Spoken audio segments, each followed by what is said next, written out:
Yeah, so that was the last time I got hurt. Good evening, everybody, and welcome to another Tuesday night edition of everybody's favorite raunchy podcast. It is Gaming After Dark. I am your host, Mr. Boom Boom Kaboom. It's Noof Nukem in the room. As always, I have my fantastic panel with me on standby and ready to go. We are fired up. This is a good Tuesday, and let's get into it. First, introducing the man who brings that comment back to sense, and he's has some of the best rants that you can have in the podcasting game. It's the one and only Titan Drago. What's up, everyone? Hey, I beat 12 minutes this week. I got 3 different endings, and 2 of those were thanks to my wife. Because once I beat the game, you guys know me, I lose the will to play a game once I beat it, right? But it's weird. But that's me. But however, my wife basically couldn't give this game up, and I'm crashing out, early to wake up and feel refreshed for work, whatever. She's staying up hours later, unlocking alternate endings and stuff. So, if anyone knows how to unlock that achievement, because we've tried a few different things that I thought were for sure it, but I think it's the In Bloom achievement. If anyone knows how to get that one, let me know, especially Mag, because you're an achievement hunter, if you got that one or not. I did get that one. Yeah, so does it have to do with the plant in the all you gotta do is fill. There's no spoilers in this. All you have to do is go to the kitchen, grab the mug, fill it with water, go to the bedroom, and there's a plant on the thing, and then just dump the cup of water in the plant. That's it. Do you know how many times we've done that? Probably about 50. I'm telling, dude, in the plant, in the bedroom. Yes, I fucking okay. Well, it popped for me in the first try. So we've hacked the plant and poured it on the plant. The busted plant. I put the cup in the refrigerator to try and give it cold water. It's unreal. But anyways, let's see how many alternate endings these topics. Spider-Man in the chat. He's like, "Spoiler, Mag, what the fuck?" And I'm like, "Dude, you're watering a fucking plant. It's not a story beat. Make it easy there, Spider-Man." Yeah. Spider-Man has none of that. No water, no plants. Oh shit. All right, getting down to our next panel member, who is the man of many talents, many voices, and obviously the alter ego of Tony Balogna. It is Age GameGuy. Yes, well, good evening, Noof. Good evening, Titan. And, of course, to Axel1324, our special guest for the evening. And, yes, guys, it's all fun and games until Tony Balogna shows up. Then things are going to get ugly. But until then, we are going to have ourselves a great show. We're going to have some great laughs, some great jokes, and we got some great topics. So let's get right into the show. Yes. And our special guest tonight has been long in the works. He's been up for a few challenges. In the last couple of weeks, he's been notorious for being in our chat and antagonizing the living piss out of Tony Balogna and to some degree even Mag. So without any further ado, we decided, hey, Axel, you might as well be on the show, and then you can let your actions speak for itself. So here he is, my co-panel member of Good Morning Xbox and the Gaming After Dark antagonist, Axel 13, 24, 55, 67, out. Thanks very much, Noob. Chat, what's going on? Yeah, it's going to be a lot of fun today, and this is the night show, so I can definitely say what I'm thinking here. And it's Slinky, yeah, what the heck? He says, "Oh no, Axel, I'm out." Oh, whatever. We didn't want you here anyway. My goodness. Hey, Titan, you got a fan in here tonight. Where did I see this here just a second ago? Somebody said they want to have your baby. Yeah, Jason Parkhouse. Yeah. I don't know what that is, but yeah, it's a funny comment to start off the show. Speaking of funny things and awesome people, we've got some great people in the chat. Once again, our Rob, first in the house tonight. Our Rob, how are you, sir? Good to see you. Trey Veneros here. Doggy Dog 420 is in the house. As always, good to see you, Doggy. Hope you're doing well, sir. And he dropped a super chat already. $1.99. Good evening, Noof, panel and chat. Fiddly diddly. Yes, indeed. Spider-Man 356 is here. My good buddy Caper Grant. Jason Parkout and Mass Hole is here. We got HTK, our brothers in the house. Your favorite is here there, Mr. Meg. Oh my God, I just saw his name. Joe Dudmore is here in the house. Welcome, sir. My best friend Ryan Galloway is also listening. Thank you for being here, Ryan. Good to see you, my friend. Dre Venero is here as well. DJ Birdo Doss is going on. Crispy Rambo, Pure Flack Monkey, Slinky M. I think I said Massol, Princess Zelda, I think we're caught up with everybody, so that's good. If I missed anybody, I'll try to get you later. Just let me know. But anyway, let's get right down to the show. We got a couple of topics tonight, which I think could certainly go deep and long, just like our sex lives. Well, maybe back in the day. Stephanie Kingston, like this morning. Yes, like this morning. Oh, yes. 12 minutes. Are we talking about the game or something else? Or a pipe dream? Minutes more than you told me. All right, but first off, Xbox Gamescom reaction. Today was Gamescom, or at least sort of the kickoff. Tomorrow, I guess, is like the official showing. Xbox came out with a show that ran just over an hour, almost just under an hour and a half long, hosted by Paris and some other girl who I forget the name of. I do apologize, but Paris was there. They did a great job, by the way. He's been killing it as a host. Looks like pre-recorded stuff, obviously some game footage, some trailers, a lot of stuff that we've already basically seen and known about, maybe a little more extensive, but really nothing too crazy shown off here today. So I'm just going to kind of get everybody's opinion on what you saw. Was there anything new, anything catch you by surprise, that sort of thing? I'll leave mine till after, but let's find out what the panel and our guests feel about today's Gamescom showcase. Who wants to take the floor, guys? Someone else have at it. I'm going at it. Go, Mag. You're up. Well, let's put it this way. And I love Paris. I've been on a show with him before. Super awesome guy. He's a great host. And the other woman that's the host, she's great too, by the way. I always forget her name. The blonde one with the shaved head on the side.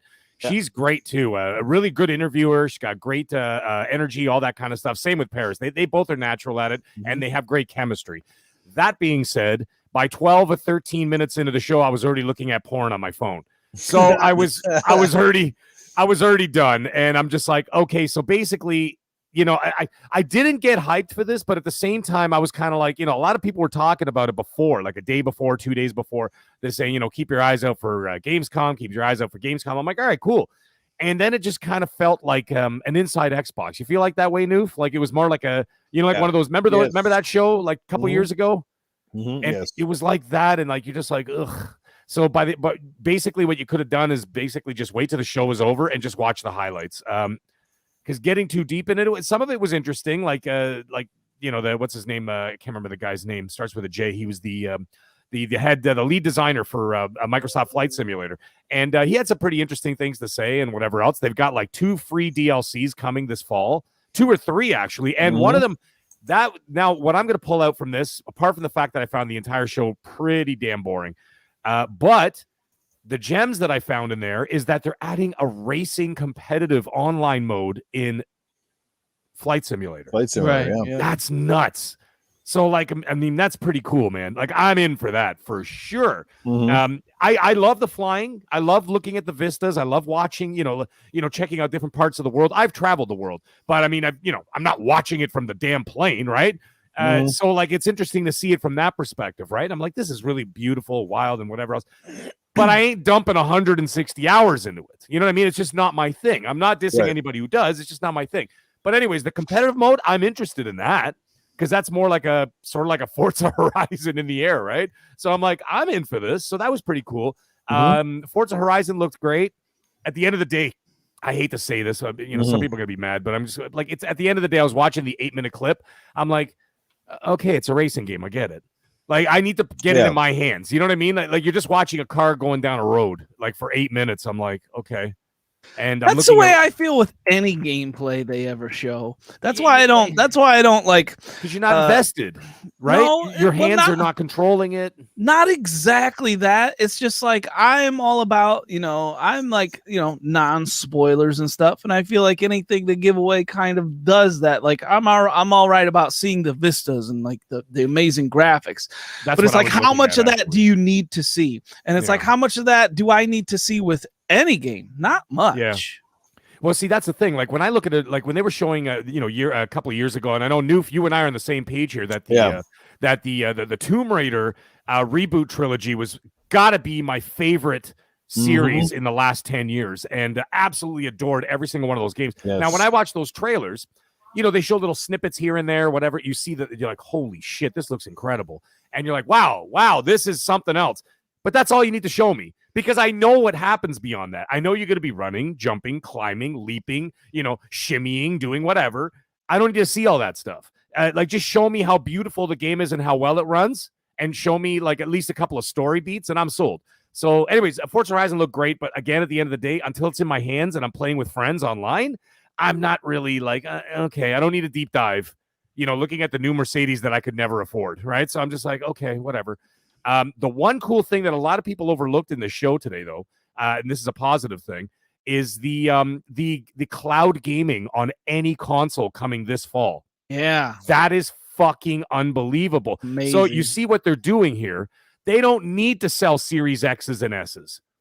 Now you're going to be playing next-gen games on a fucking One, on an Xbox One, on an Xbox One S, for crying out loud.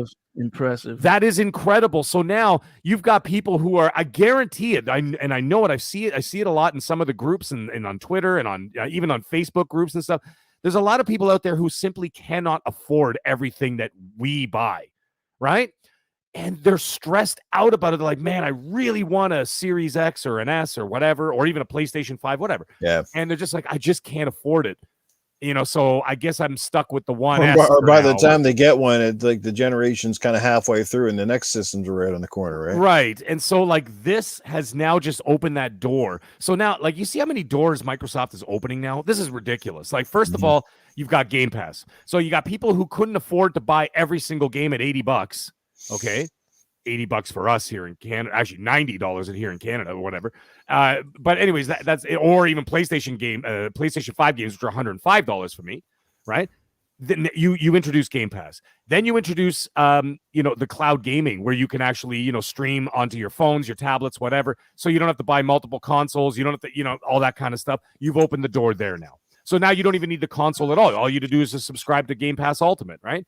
Now, for people who have that existing hardware, this is like unbelievable. You'll be able to play Gear 6 or Senua's Saga on a 1S, and it's going to be utilizing the Series X server blades. This is unprecedented, and the fact that barely anybody even brought that up today is unbelievable, because everybody was like, where's Halo? And I'm like, that's my biggest thing. My biggest thing is, where the fuck is Halo? Yeah. So now I'm worried. I mean, I know it sounds, ridiculous. Everybody's like, don't worry. They're going to show it. But then some people are talking. I heard some people saying, they're like, oh, they're going to wait for Jeff Keighley's presentation. I'm like, and then, Fonzarelli Gaming there, he said it today. Shout out to him. He was saying it in Twitter. He's like, wait a minute. Hold on. Pump the brakes. Why would they put their flagship title with Jeff Keighley's show when they had a specific Xbox show the day before? Why would you wait to show it the next day? That doesn't make any sense. You would want to show it on the Xbox show. So as soon as he said that, I was like, shit. Now we're rolling into September and we have no idea what's going on. They're still saying it's coming out, but we don't have a release date yet. And the co-op thing, that doesn't really bother me. Whatever. A couple of months it'll be there. Forge, same deal. Whatever.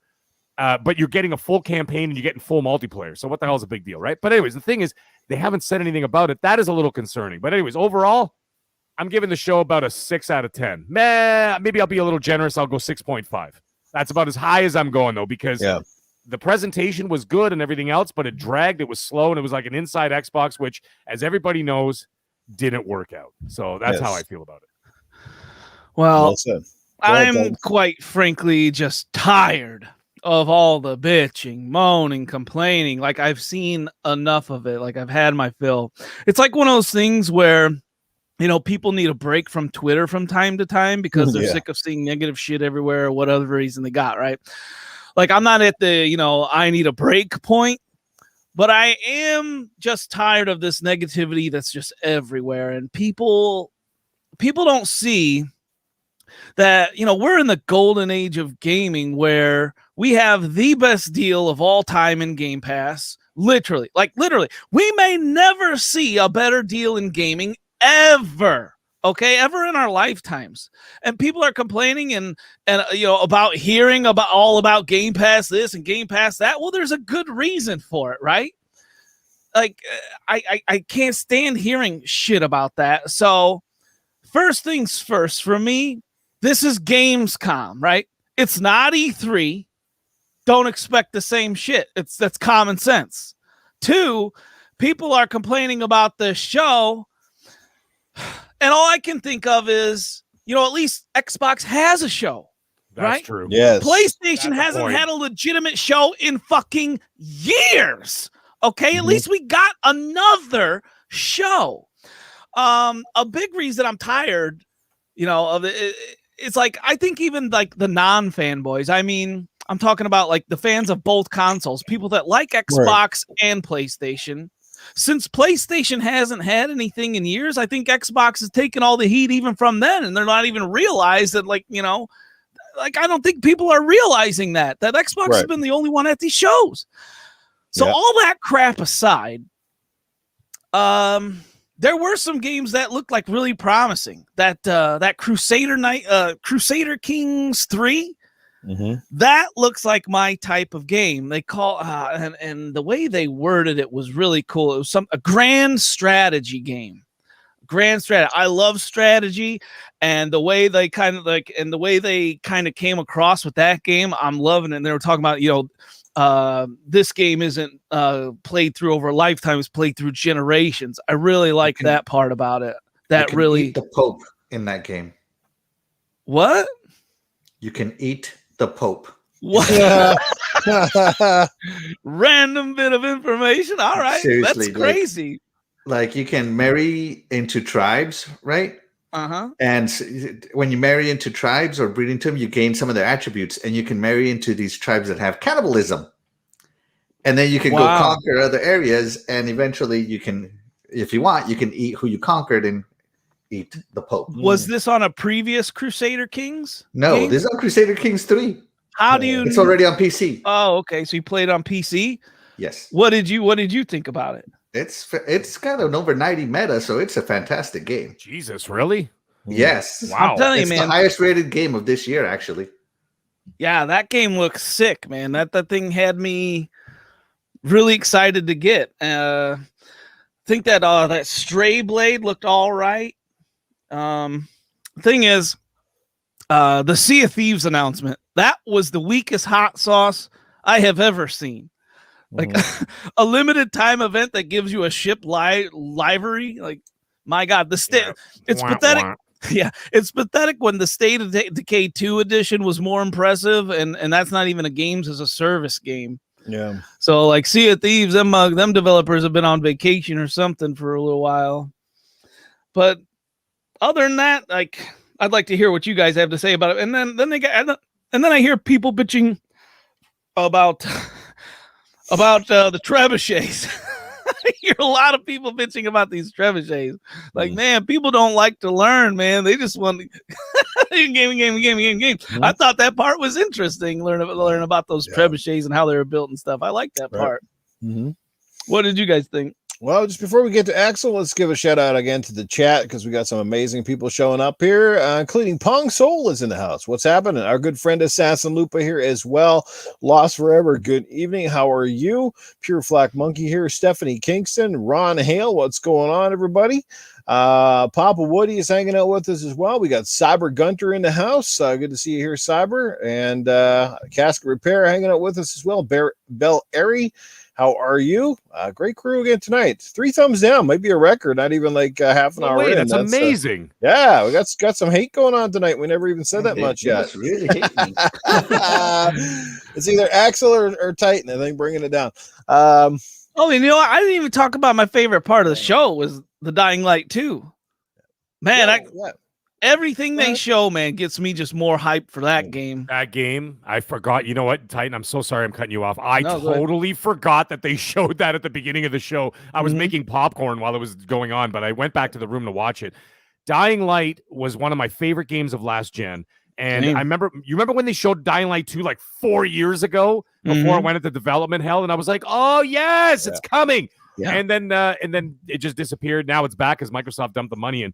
The one thing that I'm still standing by, and I was really shocked today, I was expecting a Game Pass announcement because Microsoft dumped a lot of money into that game.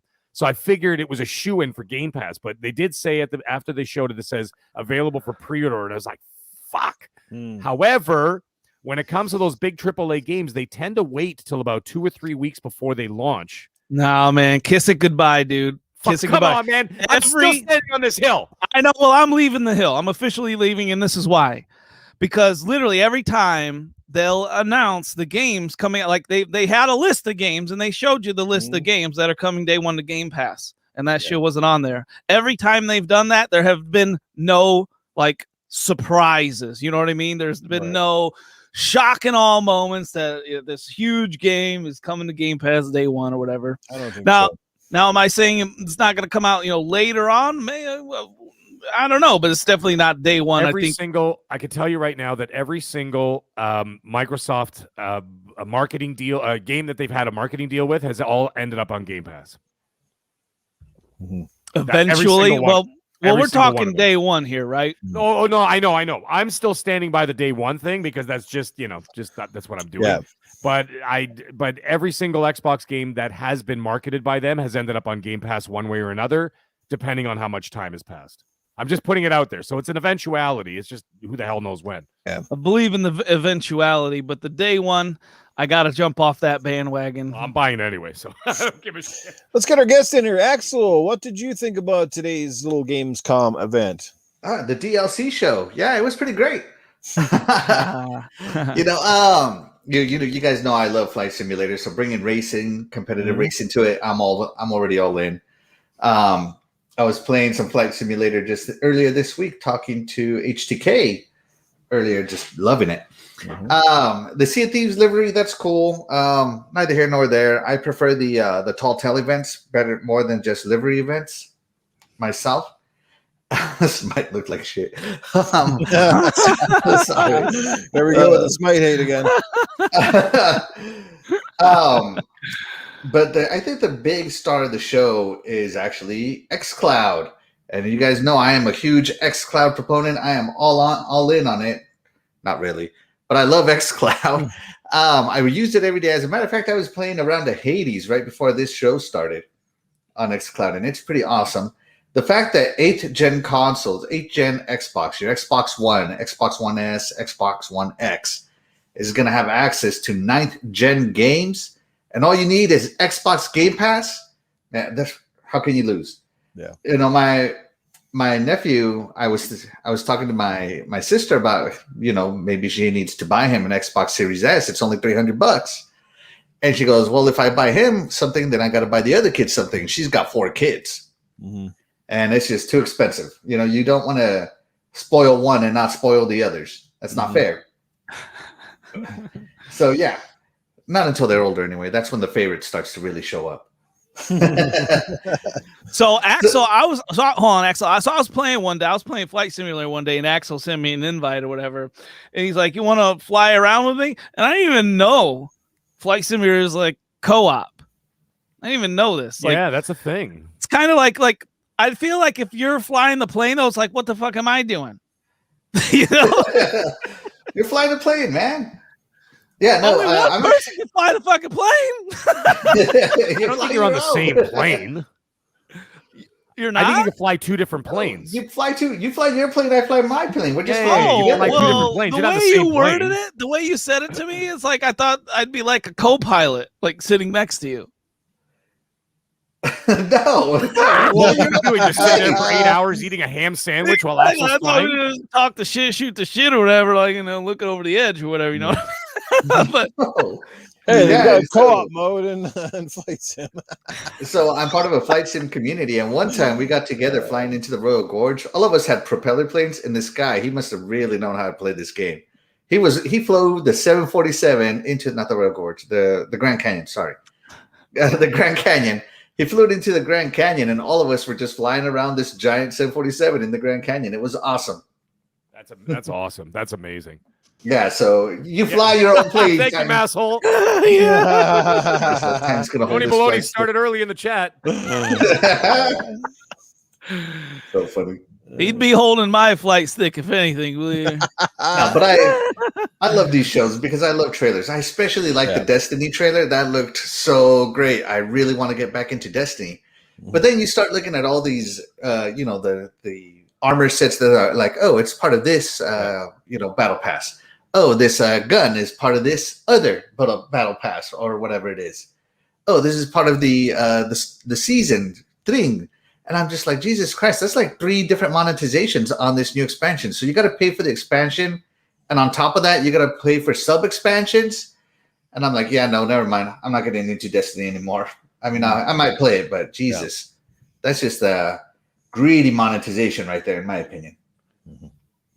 But yeah, other than that, I love the trailers. I love looking at trailers. I love that Xbox puts on these shows every few months and keeps us Xbox fans hyped for Xbox Game Pass, and just, we're just happy people. Well, it's almost like this show did no good. I feel like it did more bad than good. Does anyone else get that impression? No. How so? It wasn't great, but the thing is, there were some gems in there. But the problem is, and I hate to say this because it's not the presentation.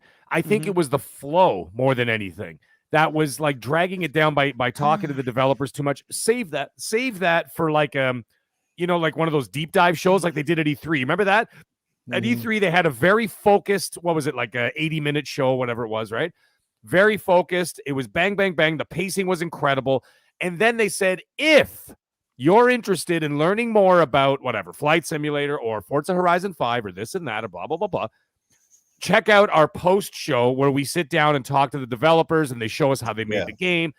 Don't put that in the main thing because then people start drifting off. You know what I'm saying? That's my only thing. So they, like Ryan McCaffrey was saying it actually, because Ryan McCaffrey and his IGN cronies there, they did their post show, right? And they said E3 was the best Xbox show they've done in probably 2 generations. Yeah. And then they dropped this, and it looked like they just reverted back to those really boring, awful, whatever shows. But the thing is, like I said, the hosts were great. The subjects were great. The announcements were great. They weren't like blow the lid off great because they weren't supposed to be. They never said that was going to happen, right? But it was the pacing of sitting down and talking to like the Microsoft, the Flight Simulator guy for 15 minutes. I didn't need to see Forza Horizon for 8 minutes straight. Yeah. Let me stop you there. The interview. Yeah, because all the complaining I'm hearing about, I'm not hearing pacing complaining from people. I'm hearing a lot of there was no Halo. People like, how many people wanted to see Halo? Now, granted, there's still tomorrow, right? Right. Absolutely. So they still have an opportunity, to itch to kind of relieve that itch from the people that want to see the Halo and whatever else. Speaking of Halo, I'm not going to derail this. I'm just going to point this out. I got this message on my Xbox. I didn't see it till this morning. One of the guys in the chat lost forever, and I was talking shit to Kay Asante on Primetime Gaming last night, and I said because he's going after achievements on Halo Master Chief Collection. So I just because he knows I'm a completionist, right? I'm like, you know what? Under your nose, I'm going to get all 7,000 achievement points in that game just to piss you off. And anyway, he reached out to me. And he goes, I'll help you with those. And I'm like, dude, I'm just kidding because I suck at Halo. And then he's like, I have 666 achievements in Halo Master Chief Collection. Can you fucking believe that? Oh, dude, that's crazy. That's like in the below 1 percentile of people can pull that off. Yeah. So I'm just shouting them out because that's fucking incredible. Yeah. No, there's definitely people that have all 7,000 achievements on that. I'm not one of them. I'm not an achievement hunter. I just play games. So yeah, no. But I love the fact that Forza went for 8 minutes because I'm a huge car guy, and the fact that Forza Horizon is featuring the Ford Bronco, that's one of my dream cars right now, and the fact that I'm going to get to drive it and it's part of the opening showcase, that's just awesome to me.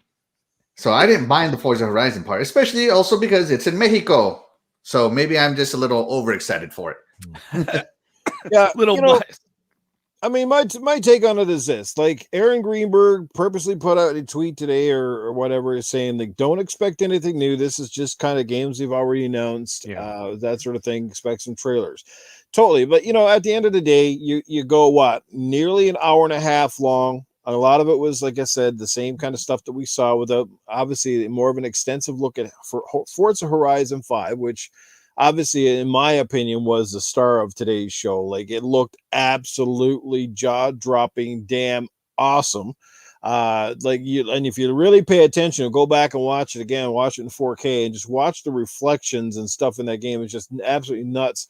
The plane reflection coming off the windshield and everything. Like, I haven't seen any racer on this planet yet that has this level of detail and this kind of scale. This is something out there, man. This is some next gen stuff at its finest right here. I'm super excited.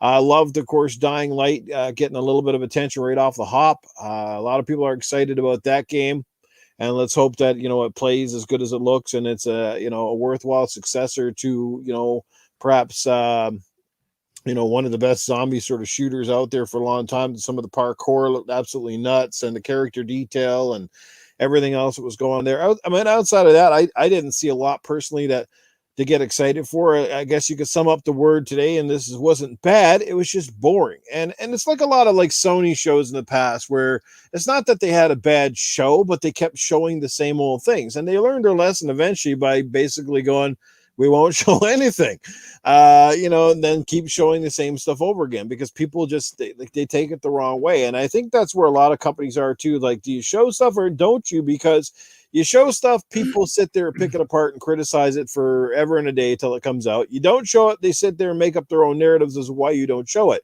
So is there any way to actually so-called win with the critics and the naysayers in the YouTube community who are always waiting for some sort of narrative to spin no matter what? I mean, I think that's where we're at with Halo, is they want to show it, but I think they also know the kind of backlash they stand to garner. I mean, look at the kind of uproar the lack of a feature of co-op caused since last week. It was all over the place, and people calling foul, and this game needs to be canceled, and it's not ready, and blah, blah, blah. And this is a feature that they said will come to the game, but for whatever reason, is not ready yet. We'll probably talk about that more in detail in a minute. But I mean, as far as like I said, this show today, it was nothing outstanding. Like I said, great host, great studio. There was some good interviews with the developers, but again, that sort of drags things down and it loses that pacing, and you kind of lose that excitement. It's like that stuff is better for something that you go back and watch if you're really concerned about developers. I thought it was very surprising that Flight Sim, yes, going to get a multiplayer mode. As you said, the cloud stuff looks really cool. But there was nothing announced, and there wasn't even a tease, right? Like, stay tuned tomorrow, we got something big or anything like that, but maybe they're playing it safe. Now, according to Jeff Keighley, who said to Tim Dog, are you ready? Say that, yeah. Are you ready? That's it. Question mark to Tim Dog. And Dealer mentioned it earlier in the show, and Lupa brought it up in the chat, saying there's something big in the pipeline coming from Microsoft tomorrow. Because there is another. There is another. He's Microsoft asking him a tomorrow. question, man. Like, fuck, are you ready? Like, well, why would he ask Tim Dog? Why would he do that? Because he's a Tim douche. Dog. That's why. Hey, Tim Dog's my friend. Not Tim Dog. Oh, okay. I was going to say, are you fucking nuts? Yeah. So, we don't know what's going to happen tomorrow. Today's, like I said, this was lackluster, and you're totally right. When you come out firing on all cylinders for E3, and then you show up with today, and it wasn't even like one or two sort of new things or sort of a tease or something, like if you're going to bring a movie out, you always got to have, your cliffhangers and your, there's got to be something, right, to kind of keep you going and entertain. And maybe tomorrow we finally do get to see some real footage of a Halo campaign. Apparently there's it's a word going around that they have to submit about 10 minutes of campaign footage or something for it to be considered like game of the show or game, something like along those lines. You know what I mean? So we might see a little bit and hear a bit more tomorrow. I won't get my hopes up. Like I said, at the end of the day, we know Microsoft's got some big things coming, some great games coming toward the end of the year. I mean, they're not done. And at the end of the day as well, for the PlayStation crowd that just wants to rip this to shreds, well, how can you even talk when Sony didn't have to show all for Titan said they have dipped out of every major event, and you're going to sit there and criticize Microsoft, who at least shows up? So how the hell does that work? And here's my other thing that kind of falls into that. If PlayStation did have a show or anything to drop, I guarantee Microsoft would have brought more to the table than this. I guarantee it. But like, Microsoft isn't blowing their load anymore. They've learned from the mistakes of their past. Like, they're not gonna blow their load anymore. They're gonna respond to PlayStation. They're gonna keep some stuff in their pocket and respond and steal the PlayStation hype, like PlayStation has done they've done it to Xbox for years.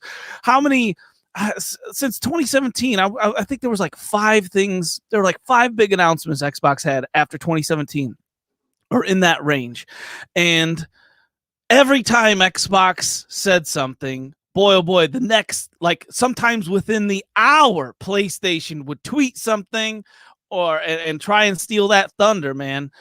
So I think that's what Xbox is doing right back to them. That, like, I know they have acquisitions to announce. I know that for a fact. Like they've got things they're holding in their pocket. And you know what? I think as far as like the Halo kind of thing, if they don't, I think tomorrow, I think a good compromise, just give a Halo release date. We don't need to see more gameplay. Like, we all know the game's going to look better. Just put in that Halo. I think even mentioning anything Halo is just going to bring negative press anyways because of delaying the co-op and the Forge. So, but if they don't do that tomorrow, if they don't give the release date tomorrow, when is the opportunity to do that? Right? We're like middle of Whenever is the opportunity for do that. Halo can do its own thing. It's big enough to be its own event. You have to let people know but you have to let people know in advance when your flagship title is releasing. I don't think they should announce it too early. I mean, Nintendo announces releases what, 30 days out? This is late, but that's what I'm PlayStation announces releases 30 days to 60 days out. So why can't Halo? What? I understand we're all excited and we all want to release it, but probably nobody here more than me. But I'm okay with them just waiting it out, waiting to see. What did you say about PlayStation? That they do their release dates 30 days to 60 days out? They do release dates fucking 5 years in advance. They let you know what they're doing 5 years in advance. Yeah, how'd that work? God of War 2021. Ragnarok. Yeah, exactly. But they always do that. Like, this is 3 to 4 months away from the release, and we still don't know it. Like, this is like we've talked about a lot. Call of Duty. This is the latest they have ever. Yeah. I've been talking about that since like the spring. I'm like, where the hell is Call of Duty? Because they always do it in April or May. And then all of a sudden, got a point in the chat. He says Halo 5 got its own event. Halo Infinite will get its own event, and he might be absolutely right. They might just do a whole showcase on Halo itself. It's big enough that it could run a whole show for a friggin' hour, and people would eat it up. So that is quite a possibility. Damn right I would. Fastback has a point. Everyone would, but you know what? Like, all right, say they do a stream or a show or something of it. How many comments in the chat and how many people are going to be talking about after the show? They're not going to care what they show, no matter how amazing it is, no matter how many improvements they make. Everyone's going to focus on the negative side because that's what gets clicks. Right. As soon as they let this cat out of the bag about not releasing co-op and the Forge, that shit, I almost say they should have just almost stealth done that, drop that shit on us on the release date. So at least people are playing the game and excited to play the game. And you could have built hype up to the game, Now now everyone's seeing red. Whenever you talk about Halo, everyone just sees red. Go ahead. Yeah, well, that's also because there's the Xbox thing, right? Everything Xbox gets scrutinized way more than everything else, right? Like Sony could burn down a village with like pitchforks and fucking torches. Everybody be like, it's okay, it's fine, and eat their Pope. Yeah, and eat the Pope. It's fine. But Xbox can like swat a fly. They'd be like, that's racist against flies. And then there'd be like marches in the fucking street about it. Like, guys, just chill the fuck out. Anyway, but the thing is, here's the thing, Titan. You were saying about like Halo, is that people are going to shit talk it anyway. But the thing is, Microsoft can't be afraid, and they're not afraid to just, here's our product, fuck off, take it or leave it. And the thing is, if people are playing it, people can shit talk all they want. And let me tell you something, by the way, and I've told you guys many times before. What the fuck is that? The train is all over. What the hell was that? It's a train, man. It's a big all announcement. Aboard the back train. Yep, right in my pants. Anyway, incoming. Drop that the bomb. That was fucking awesome. I should have that sound bite every time I start talking. Anyways, what I was gonna say is this: release the game, and I like I said before, I don't block anybody, and I actually follow people who claim to be like toxic, Sony guys, this and that, whatever else. And guess what? Every single day, I'm creeping them in the corner, okay, like fucking Batman. They're on Xbox every single day. And I'm not going to tell their names because I want to embarrass them or myself or whatever. I'm not one of those guys. Yeah. Okay. But they're on Xbox every single day. And I'm like, wasn't he just shit talking Xbox 30 minutes ago on Twitter to all his PlayStation fans? And I'm like, and there he is. And there he is playing on that. Same thing with Fortnite. Everybody shit talks Fortnite, but what's everybody playing? Not us. But what's everybody playing out there? They're playing fucking Fortnite. Everybody shit talking Call of Duty. What's everybody doing behind closed doors? It's like masturbating. Nobody wants to show what they're doing behind closed doors, but they're doing it. Yeah. Call of Duty. Everybody's fucking playing it.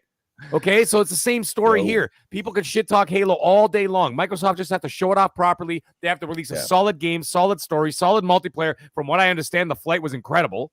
I didn't get to play it. I'd like to be invited to the second one. Okay, so they've got that down to a science. They got to nail that story. And guess what? The people will come. They will come. It's just like Field of Dreams, man. You build it, they will come. That's it. You don't have to worry about anything else. Fuck those people. Let them complain till they're blue in the face and just fucking release your product and have balls and be like, hey, man, this is what we're up to. But the fact that they did have the balls to come out and say it, unlike fuckface Sony, and I'm not talking about PlayStation because I love PlayStation. I love their games. And their devs are great too. Yeah. I actually know a few. Okay? Great people.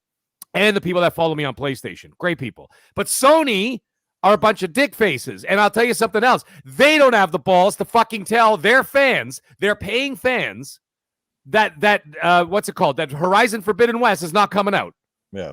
They don't have the balls to do that. But at least Microsoft came out and fucking said it because they respect their fans. And that's where I have a fucking problem with Sony as a company. They also don't have the balls to tell the fan base that they stealth released a console update version 1.0 because there's going to be more. Right? Or how about the fact that they removed, by the way, another one, Ghost of Tsushima, the regular edition, they completely removed it off the store, by the way. I don't know if anybody knew that. So now the only version you can buy now is you're forced to buy the director's cut. Yeah. And they didn't tell anybody. Yeah, see? There you go. Nobody fucking knew about it. No news media are talking about it. Nobody's talking about it. That's how they treat their paying customers. I have the regular version. I had no intentions to upgrade. Oh yeah, like me too. I bought it last year. I platinumed it. I'm not playing it again, and I'm not spending $50 to play, a 2.5 hour fucking expansion story, and then PS5 upgrades that there were none. Just ask Digital Foundry. They literally said, we really can't see anything here. Well, Noof, can we go into the Halo delay co-op topic real quick here? Yeah, you bet. We'll go into that real quick. Just a shout out to the chat once again. Pixel Slap is in the house. We got Fun Speculation is here as well. ACS Husk is hanging out with us. What is going on, guys? Lost Forever. We got Mike Mullis, or as Mag likes to call him, Mike Mullet. Mike, we missed you last week, buddy. Kyle Milos finally showed up. What's going on? Pong Soul still hanging out with us. Matt Soul. Cerebral Paul is here with us tonight. Good to see Cerebral in the house. Great crew. Lethal Papa makes his presence in the chat. No banhammer for him right now, but you never know. If he sticks around long enough, we might make him. The Sheriff. Dr. Dinglenut is here as well. Watch this happen. How are you? And thanks for being here. Just before we talk about that little bit on the Halo, let me get your quick thoughts on this because I'm curious to know. I told the guys in the chat before the show started. They dropped, of course, another controller today. It is the Forza Horizon 5 Special Edition controller. I see lots of people online already pre-ordering this sucker. I just want to know what you think of it, guys, because I have my thoughts on it. Titan's already signed. Go with him. Go, Titan. How about it, man?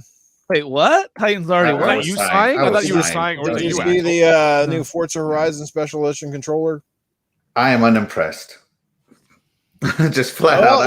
All right. Well, you started, so tell us, what you like or don't like about it. So I love collector's controllers, right? I have a bunch of them, as you well know, Noof. And I am heavily disappointed with this one. Instead of looking like a Forza Horizon controller, this thing looks like a Splatoon controller. It's just paint splatter all over it. And the yellow and the see-through, how they tried to make the rumble look like an engine. And I'm just like, I am just utterly disappointed with the design of this controller, this Forza Horizon controller.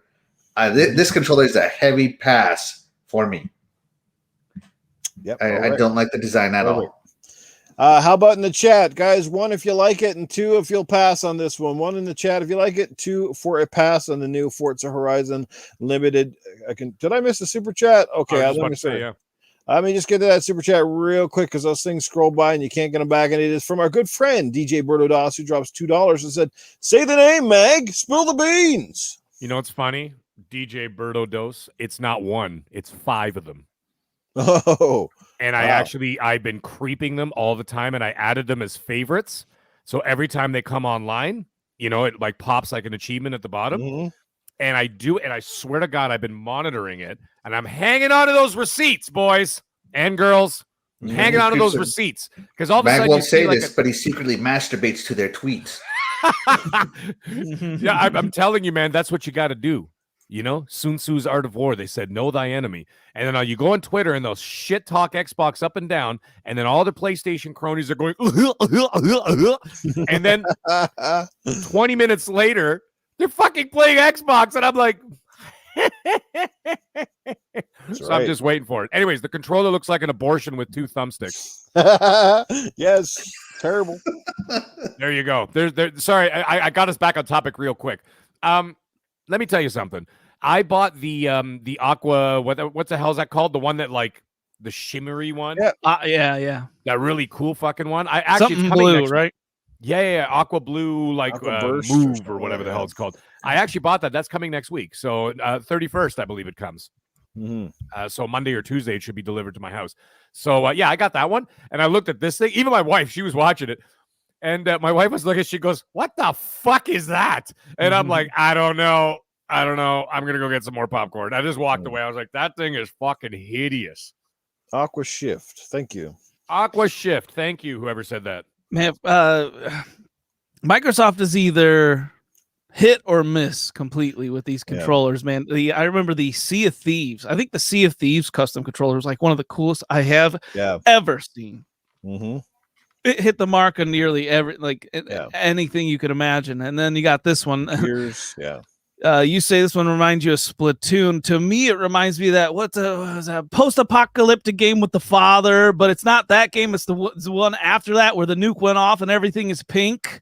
Oh yeah. That was Far Cry 5. Yes, the DLC expansion. Yeah, so it was all fluorescent pink and yellow and shit. Yeah, and purple. I don't know what the fuck that was all about because Far Cry 5 was great, and then all of a sudden they released this thing, and I'm like, what the fuck is this? Yeah, it was after the events of Far Cry 5. The other one it also looked like is Rage 2. Rage 2 was a great fucking game though. Yeah, I see that too. But also they had the same thing, with the purple, the yellow, spray paint, and green sort of splattered everywhere kind of deal. But I mean, Rage 2 was a fucking great game. Yeah, I personally hate it. It's one of the nastiest looking controllers I've seen. Sorry guys, anyone in the chat has got a pre-order, but that's just my opinion. I wouldn't touch this thing with a 10-foot pole or even a 10-inch pole. This thing just it doesn't even look like it belongs in the scheme of Microsoft controllers. It's so wacky looking. It literally looks like a little kid came into your house, threw some colored bumpers on it, and then splattered paint on it, and it's also see-through. And there's nothing that makes a controller, in my opinion, look more cheap and tacky than those old see-through ones. All I can think of is see-through underwear and those old Mad Cats fucking controllers back in the day with see-through. I just don't like see-through shit. Unless it's like a nice bra and a nice pair, a nice set of titties underneath. But outside of that, man, it just to me it does not when Forza. I don't know. It just. If this was like so much better, they could have put tachometers or something on the thumbsticks.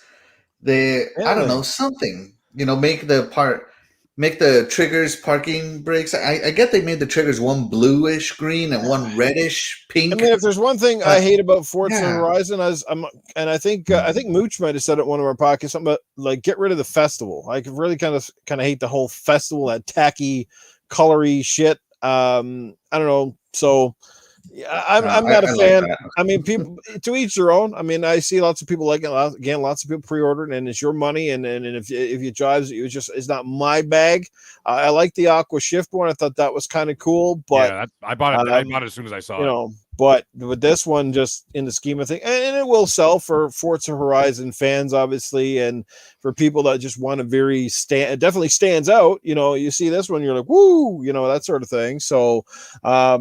But yeah, it's not my cup of tea, so I definitely won't be. Cyber said they should have added a Mexican flag or something on that controller. Well, Yeah, that would have look actually a lot made some sense. Maybe like Yeah. a vista, Yeah. like a beach setting, and like a Mexican flag sort of faded in the background. That looked fucking cool. Sorry, doggy dog. I feel bad for him. He ordered it as soon. He loves it, so he's just like, I ordered it right away, and we're sitting here shit talking the hell out of it. Sorry, doggy. Sorry, doggy dog. Oh, and by the way, just so we know, the doctor is in the house, and he's talking to us live from L.A. Oh, He did show up. Nice. Doctor What's can't going on wait for with the that brown doctor? butt play controller. Yes. Well, But, yes. hey, real quick, who remembers loot crates? I don't know why I started thinking about these things today, but Yeah, do you I remember remember loot them. crates? Yeah, you know they have the gamer crates, right? And I Yeah. remember I got one, and Mm-hmm. I'm wearing the shirt today. It's a Diablo shirt, and it's like one of my favorite shirts, and I got it from that gamer crate. But man, I don't know why I started thinking about that today, but for some reason, I don't know. I got the urge to get to look up these gamer crates again, man. I miss those things. Do they Do you still guys have those? Yeah, I know what you're talking about. Yeah, they they do. have them like once a quarter now. And they used to be monthly. There's monthly subscriptions still. Is there? I thought they Uh-huh. dropped them to once a quarter. I don't need shit in my house. I declutter. When I moved to my new house, I literally had a whole, those big construction bins full of stuff. I just fucking threw everything in there. I said, nothing's coming to this new house. I want it to look like Puff Daddy's house in Beverly Hills. Like like they show like their houses, like there's literally nothing on the tables or anything. I'm like, I want it to look like that. So no fucking loot crates in my house unless Doggy Dog wants to buy me one. with the new Forza controller in it. Doggy Dog's printing money over there with that metal machine, man. No He's doubt, dude, he's got his barcade and he's got his pink controller. He's ready to go. Dude, that arcade! I told him as soon as you Barcade, guys man. open the barcade. Jesus. Let me tell you something. As soon as they open the borders, I'm fucking going. Yeah, it looks awesome. He's kicking ass with that thing. That looks awesome. Great job, Doggy Dog, on that arcade, man. That home arcade. Keep that bar super, stock, man. Yeah, keep those beers cold, man. Yeah, You never know. We're Canadian. We'll drink you out of house and home, son. Real quick, like I said, Titan wants to talk about the whole, the Halo fiasco from this week, just the fact that they were not going to have the online co-op ready for launch, that sort of thing, and of course the shit show that followed it. I just personally, if you heard my Good Morning Xbox rant, basically I just said, it's disappointing. I don't think there should be a single Halo fan out there that doesn't feel disappointed, right? Obviously. But so it's saying that as long as they nail the campaign and it's a worthwhile campaign, the game is good, it runs smooth, and that stuff, I can wait a few extra months. I'll play through it single player. A lot of times that's what I do anyway. I play through it by myself and then I come back with buddies and we roll it later on. Like, it's not that big of a deal. It's not like they're saying it's never coming or we got no plan for it, or it's not like they're only going to give us half of a game and the rest of it's coming down the road. And it is a game that's supposed to last over the course of time. It's going to have multiple upgrades and multiple additions to it. So it's just one thing. Disappointing, but is it worth well, I can't play it now and I'm worried about spoilers? BS. You're not worried about spoiler dink or that. It's not like you can't play the damn game, right? So that's my thought. I just think it's been way overblown. They have a lot to bite off, a lot to chew. The last year, they basically retooling the game to please the people that bitched about the graphics and Craig. So what do you want? So there you go. Sometimes things just got to give. It's a massive game. It's a new engine. I'm not trying to make excuses. They've had a lot of time. They know that too. They've even said in one of the articles, this game's been in development a long time. We just kind of want to get it out. I'm pretty sure everybody at that studio is kind of like, yeah, let's kind of put this one behind us now because, that sort of thing, as well as the upper brass. But it is what it is. But anyway, I'm done talking about it. Let's hear what our other panels, and starting with Titan Drago, have to say about this and the reaction to it. Well, my biggest thing is, I know you guys have all talked about this, but I'm really curious to get your guys' takes on this. So I'm new. I'm glad you shared with me already. But I am really curious about what you guys, because I've heard a lot of different, and I've read a lot of different opinions on this. Mag says Halo don't give a fuck about shit. I wish they would have gone one step further and not given a fuck to the point where they just kind of do this kind of release on the sly thing. They just release the game without the co-op right off the bat. First off, let me just say I understand people's frustrations, but let's not forget, games releasing in stages is absolutely nothing new. This has happened countless times before. And my thing is, what do you know? It happens to Xbox and their flagship title, and it's like the biggest, most fucking unforgivable eighth deadly sin that you've ever heard of all of a sudden. And now, is it a letdown? Sure. All right. That goes without saying, because, and I've been really hard on this game and 343 in general over the past years, because like I said, 343, they personally never impressed me. And there's more that goes into 343 that maybe I'll talk about later, but they got all this development time, and it's like, what are they doing with this, man? This game was going to release a year ago, so they delay it a year, and it's still coming out with 2. And the co-op is probably, one of the biggest. Like, that's just shocking to me that and that's maybe why this is such a big of a deal, because it's such a shock, because it's like Halo and co-op campaign go hand in hand together. How the fuck does this not release with a co-op campaign kind of thing, right? So it is really just head scratching kind of thing. And I'm trying to see it from the devs' point. I really tried to. And like I said, I got like mixed emotions on this, because it's nothing new, right? Releasing a game, I've said that it's nothing new, but $500 million in development costs and another extra year. And it's still like, how does this happen? Like, granted, there's been some management changes and things like that. Maybe this is one of those reasons. Maybe someone dropped the ball along the line there. For this co-op campaign not to release with the game, like, a lot of people have had to drop the ball over the past couple of years or whatever. Well, my question to you, and perhaps to the panel, Axel, whatever, and maybe even to those in the chat: if Game Pass didn't exist and live service games as we know it didn't exist the way they do today, is this an option that would have been there, or was this basically one of those things where they said, it's got a few glitches, perhaps we're gonna really force it and get it in there, it's gonna come down to that dreaded crunch, but we'll get it to work? Or was this a case of just they call it now, and then basically can take their time because there's a lot of other moving parts in this game, and just be like, well, we do have Game Pass. People are going to get it anyway. Like, the majority of the people going to play this game have Game Pass. It's going to update through there, and they'll get to play it when it's absolutely ready. But I think if any other scenario, they probably would have thrown it in there and then waited just to see what the reaction was. But perhaps they're just kind of going, we can't really afford the ill will. Like, we don't want this game coming out at launch and being severely broken, hence a cyberpunk kind of deal where people are they spend half the time, bitching about the 2 or 3 things wrong with the game instead of actually praising it for the 101 things it probably does right. You know what I mean? So they're worried about that lasting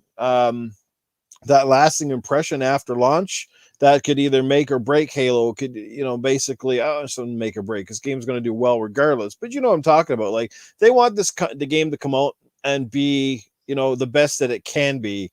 And, if it's something small like that feature, they got to toss it to the wayside a little bit just to make sure that, it comes out and it's in great working order when it finally does, So does Game Pass sort of give it a pass, I guess, basically is what I'm saying. Does it give it a pass? I mean, damn, that's hard to answer. I got to come at it from a different angle, I think. First off, I think like a delay to delay this game is kind of out of the question, in my opinion. But if what you're talking about is the case, Noof, then BR wouldn't be a thing. And if they are developing that, then maybe they are developing BR behind the scenes, a battle royale. Maybe that's a reason for this, right? Like, this screams just management fails, in my opinion. When you got this huge team, all this money thrown at it, all this time, and it's still not coming out as a complete product. Well, what should release? And the thing is, I could understand a Forge delay possibly, right? That's not a huge thing. Forge is like more options to the game, basically, and like that could absolutely, I think, be delayed, and no one would bat an eye, really. But the co-op campaign is where everyone's having a problem with. So what was your question? I kind of went off at the tangent there. Just, again, like having knowing you can fall back on Game Pass is sort of technically, like I said, like a crutch per se. Being like, because back in the old day, you had to release a game. It was at, like even years ago, you may have had a few patches afterwards. But now it's kind of because you tout the game as like games as a service. You have Game Pass, which takes that. Well, people can't say now, well, I spent $90 on this broken piece of shit, because technically, you spent like what? Your subscription pass, and that's it. So it's like if it's broken, you just kind of wait and you sit there. Well, like Master Chief Collection, we all paid. How much did we pay for that game years ago? And that game was broken for how many months? People didn't even play it, right? One of Microsoft's biggest games on the Xbox One, Master Chief Collection, and it was literally almost unplayable at some points. Like it was brutal. So many modes were missing or non-functional. I remember that massive disappointment of getting that game home, the big download, and then finding out, man, I couldn't do half of that stuff because it wasn't working, and how long it took them to get that game up to snuff. I mean, only now is that game basically what it should have been at launch, and I think they're trying to avoid that situation here.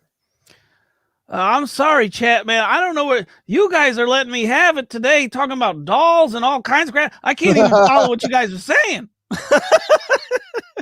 Man, can you answer his question? Yes. Because I really can't. Well, about falling back on Game Pass? Yeah. I don't think so. I think that this is, yeah, you're right, though. You're absolutely right that they can use that as a crutch, because that people are going to be in there already, right? People are going to be playing other games on Game Pass that are there to kind of buffer it. They're going to be playing the game. It's not like the game's missing anything. All you're missing is a feature. You're still getting 100% of the single-player campaign, okay, and you're getting the multiplayer. Okay, so it's all there. And, okay, fine, the Forge is coming down a little bit later. But what they should have done, and so, yeah, so that in 3 months from now, people will still be on there and will still be subscribed to Game Pass and whatever else, and they're still going to play. Or you get those people, I don't get it. I see some people that are like, oh, I subscribed this month. I unsubscribed this month. And then I resubscribe this month. I'm like, what the fuck are you doing? You have a lot of fucking time in your hands to be like back and forth. Anyways, for the most part, people just say subscribe. So yes, you can use it as a crutch because you can come in. However, what they should have done, and this is something I mentioned on last night's show with Boom, is that I said this is a live service game. Okay, we all know what it is. All right, I mean, even though this is a single player campaign, all that, blah, blah, blah. But we also know that this is going to basically become the new Destiny, okay? That's what they're modeling the game after. It's going to be a 10-year game. Same thing with Forza Motorsport. Same deal. That's why they didn't number it. They're just calling it Forza Motorsport, and they're going to continue to build it as a live service for years to come. New DLC content, all that kind of stuff. Same thing with Halo. So what they could have done is not – some people said that it was sneaky, and I'm like, it's not sneaky. Show your roadmap for the game. Yeah. Say, here's the release date. Game comes out on November 15th. Okay. Well, we have a roadmap for post-release, but we don't have the release for the game. Okay, but what I'm saying, yeah, but what they should have done is just release it like that, where they just say, okay, this is what's coming. November 15th, Halo Infinite, single-player campaign, and then list the multiplayer modes that are coming. And how then the fuck do you do that, by the way? How do you say, here's our roadmap for season 1, Destiny 2, and 3? 3? Does it all the time. But Destiny does it all the time. They release like weekly newsletters to like their fans. No, listen to what I'm saying. How do you release the fucking season 1, 2, and 3 and fucking don't have the release of date of the game? Oh, okay. I'm just saying when they have the release of the date, they should. What I'm saying is they should have held this information until they had the release date, and then you show the roadmap for the next 6 months and say, okay, and then, in opening game day, okay, you're getting single player campaign and you're getting the multiplayer, and you list all the multiplayer modes, and then you put season 1, okay, season 1, co-op campaign, then you put in this, that, and the other thing, other features in it. At the 6-month mark, season 2, the Forge, blah, blah, blah. I bet you people wouldn't freak the fuck out. But the problem is the headlines were, Halo no co-op campaign, blah, blah, blah. Well, it just sounds so bad. Well, when they released this information, who the fuck thought that wasn't going to happen? I know. Who the fuck thought that everyone wasn't gonna take this and run with it and throw it? Like they do that anyway. Yeah, like I said, like they do it anyway. Like it's ridiculous. Like if Phil Spencer changes lanes without fucking signaling, Jason Schreier's next to him with a fucking camera. You know what I mean? Putting articles on Bloomberg. You know, Phil Spencer doesn't signal when changing lanes. You read it here first. And everybody would be, and then the Twitter spaces would be filled with people crying. Did you guys hear what happened today? Phil Spencer doesn't signal without changing lanes. It's unfucking believable. It's like I hate people. Like it's ridiculous. So, anyways, the point is, they could have done it like that. It would have been a little bit more tasteful, and would say, okay, that's the roadmap. This is what they're going to be doing. Cool. But because it just kind of came out like that, it just kind of like. It's kind of like a guy sending a dick pic to a girl. It's not something you want. You know what I mean? You open your phone, you're going, what the fuck is this? Nobody wants that. No woman wants that. They didn't have to drop the news like this. They could have done it in a way that came out a little bit more organized, but this sounded so blundery. Does that make any sense to me, to you guys? And you see, the thing is, people say, well, it's kind of, you're kind of getting a little flowery with the language. What the fuck do you think Sony and Nintendo do? And it's successful. You know what I'm saying? Like, I don't personally give a shit. At least they just didn't keep it till the last minute. We all found this out during relaunch. So you go, it's not there because it would have been a lot worse. No, that's what they needed to do. That's what I'm saying. They could have done it this week. They needed to do because they could have done it this week. No, because now the game's got. Well, now the game's got this eyesore on it, and no matter what you do, no matter what you say, no matter how good the game comes out at launch. You know, no matter how many few bugs there are, or how little popping there is on the fucking mountains, anyone is going to be talking about is the fact that it doesn't have co-op campaign on launch. Yeah. It's basically just ruined your fucking complete launch campaign of this fucking game. Oh. I don't know. Like, well, before we bring X, go ahead, Max. Oh, sorry. I was just going to say, to me, it's not like the end of the world. I'm going to play the single player campaign by myself. I'm going to play the multiplayer with whoever in the community wants to play. And who gives a fuck? You know, it's going to be a huge, substantial thing. By the time you actually get around to it, that's the other thing, by the way. You have presumably in the same month, you've got Call of Duty, Battlefield 2042, Halo, Back 4 Blood, Far Cry 6, Dying Light 2. Are you fucking kidding? Like, you're missing one feature. You can easily get back to that in a couple of months when shit settles down, because you know that from January to fucking May, it's going to be basically, indie fest for the most part, right? And then, then the big bangers start coming out in late spring, and then they come out, obviously, in the fall of 2022. So, like, there's lots of time. Like, it's not the end of the world. But again, everything is overly scrutinized and over-examined because it's fucking Microsoft. Yeah. Like, where's the outcry for, I mean, I don't want to bring up the Last of Us 2 thing again. But, I mean, at the same time, they did say they were releasing the multiplayer, which a lot of people really like that factions mode. They love that factions mode. Neil Druckmann. Because I know a lot of people who really enjoyed it. There would be an outcry. That's why there is no outcry. Well, but then you could say, why is there outcry when only less than 7% of people complete the co-op missions in fucking Halo? Yeah. You know what I mean? If you look at the achievement tracking, it's right there. So, like, why is everybody else? The Chief Collection or the achievement tracking on the Xbox 360? I'm not sure about the 360 because the thing is, Halo 3 had a co-op campaign, but there were no achievements. There were no achievements for co-op. I already looked that up because that was something I was looking up yesterday because I wanted to make sure I knew what I was talking about.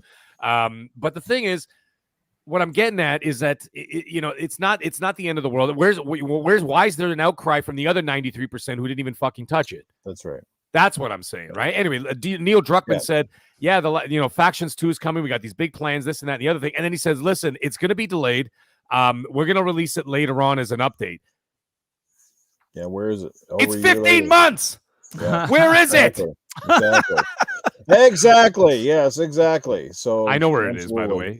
You guys heard it here. Can I just tell you quickly before I have to go pee? Let me tell you exactly where it is. They're going to release the Factions 2 with The Last of Us 1 remake, and they're going to charge you $70 fucking for it. Okay, great point. everybody in the chat, I want you to write that shit down, sound clip this, do whatever you got to do, because mark my words, I'm going to be dusting off that Mag was right shirt, and I'll be wearing it the day they announce that shit. He's probably I gotta right. pee. I have a feeling, guys, you might have money. Before we just bring in Axel, we do have a super chat coming in for our good friend Iceman LMH. Guys, it is what it is. Day one co-op or not, people will play a new Halo game. Nothing we can do. Let's be happy. We have online and we have a story. Absolutely right. Totally 100% right. Just enjoy it. We waited a long time. We can wait a few more months to have the co-op mode, and a lot of us will go back through it and play the living crap out of it. So it's going to be good. We have another super chat coming in from the doctor. Yo, Cletus. I'm not having much luck with TV's romantic advice. Any dinner date restaurant Rico's to take some cornfield Iowa girls into ass play. We'll see if we can get Cletus to answer that one in a bit. We have another super chat coming in from ACS Husky. Drops $2. I pooped too much. Also, Drago, rematch soon. And he poops too much. Good stuff right there. As for Cletus, you have an answer to that? Let me see what that question was again. Any dinner date restaurant? Oh, recommendations. Recommendations, yeah. Recommendations. Yeah, friendly dilly, Cletus here. I'll try to answer that question now the best as I can there, Doctor. Honest to God, I'm not a big fan of restaurants. I don't like being surrounded, by a bunch of, people that looks down upon Cletus, when I'm in the store. And I like to eat my food with my pants off. And that's just something that just hasn't gone over very well the last few restaurants I tried that in. I've been kicked out of it out, you know what I'm saying? So, yeah, there's just something about eating the pork chop with your dingle along hanging around that just doesn't go over so well. But, you take your girl to some place that really got good pork. That's what it is, and does really good barbecues, Go to the barbecue place because, goddamn, if she don't like the meat now, she ain't going to like it later. You know what I'm saying? So you got to see how she chows down. Because if she's a fucking salad eater, let me tell you, she probably ain't going to like your meat either. So you better think about that there, boy. I figured he would have liked the salad eaters. You know. Shit. Axel, how, real quick on your part, sum it up your take on the Halo co-op missing features and Forge. Yeah, so Halo co-op is an essential part of the Halo experience, which is why there's an outcry. Mm-hmm. I'm not angry at it. I'm still going to buy it day one. I'm still going to play it probably 15 times, probably before the co-op comes out. And I'm still going to run all the collectibles, all that good stuff. I'm just disappointed at the end of the day. It's disappointing because it is essential to it. Yeah. And I think that's why there's an outcry for it, is that it's essential. Nobody really thinks of multiplayer in games like Tomb Raider or, The Last of Us as an essential part of that experience. So, yeah, that's just it. It's just disappointing. I'll leave it at that. I said everything I needed to say at Good Morning Xbox. Yeah. Nick says a point in the chat, and I think I kind of talked about this on Good Morning Xbox. Just like sometimes it is about leadership. I don't know what is going on over there. Is that part of the issue? Maybe the heads that be at 343 cannot run this ship properly. There seems to be a lot of, I don't care how you look at it, but you can't deny the articles about this one leaving and that one leaving, something else, and this bringing in this guy and bringing in that one. There's got to be something up, something somewhere along the lines it was amiss. COVID certainly doesn't help, and it didn't help any developer for that matter. But something definitely has to be amiss there somewhere. And maybe Phil takes a brunt of the blame, but at the end of the day, there's only so much you can do. It's on the heads of that studio and how they run it. As I said before, I'm not talking about firing people here, but maybe some positions need to be moved. Maybe you have to move people around or get new blood or a new take on things. Because sometimes things get stale. When you worked on something for so long, you either get excited about it or you get really fed up and frustrated with it. You know what I mean? And you're just kind of wanting to wash your hands with it. You know what I mean? It's kind of like somebody that's been working on a car or working on a painting for years and they just can't seem to get it right for whatever reason. So maybe that's part of it. Maybe, it's time that Phil and them start saying, you know what, we're going to put some deadlines down, and we're spending this amount of money. We need to see results, and we got to see them now. Like, so whatever you're doing it wrong. So somebody needs to restructure, because 5-6 years, potentially you should start to be seeing some products on the shelves, not constant delay. We're not talking about this small, 40 or 50 person indie team here. We're talking about a big studio, and maybe that's part of the problem. It's so friggin' big that maybe nobody knows what's going on. Too many moving parts, or too many, what do you say, too many captains and not enough workers. I don't know, but who knows? It's absolutely about management. And I don't care what anyone thinks. It's like the facts speak for themselves. When there's a roadmap for the first 3 seasons, that's 9 months of future content. If you have that before the release date of the game, like, you guys see how like backwards that is? And if you're working backwards, that just shows poor management. And you could imagine throwing yourself into that development world as a developer or a part of a team. They're probably, all of their heads are like, I could just see their heads spinning from here. It's just pathetic. My frustrations lie with the dev team, the management of 343, and the people that just love to pour oil and light on a match and on anything Xbox. Yeah. Like I said, every little thing against Halo right now is another can of gas to throw on the fire. That's all it really is at the end of the day. So, Nick Spencer can't accept the status quo anymore, and he might be right there. Phil might have to get a pair of big, hairy balls and fucking have to lay him down on some tables and teabag his own departments here. Because I think that's part of the question. I've always said this: when people take you lightly, whether doesn't matter what industry you work in. I'm pretty sure, like Mag, in your industry, man, like stuff got to crack. The whip's got to crack at times. You can't have tardy people. Everybody has to work as a team, but you got to have someone that not only can do the commands, but they have to garner that respect. And you see what happens when you got someone where they always got this, well, it's okay, guys. We can wait another hour. That's okay. Your people in your restaurant can't wait another hour, right? No, see, you're right. So, you know what I'm saying? It applies to every business, not just mine. You use it as a great example, by the way. But the thing is, yes, whether it's corporate, in an office, whether it's a dev team, or whether it's in a kitchen in a restaurant or whatever, the thing is, if the leadership has to provide boundaries, and they have to provide results. Okay, and then you have to provide deadlines to those results, because what ends up happening is that's one way to motivate your workers. Because the thing is, yes, if you are if you're wishy-washy, or if you're too lenient, see, it's a fine line. You have to dance a real fine. It's like a tightrope, man.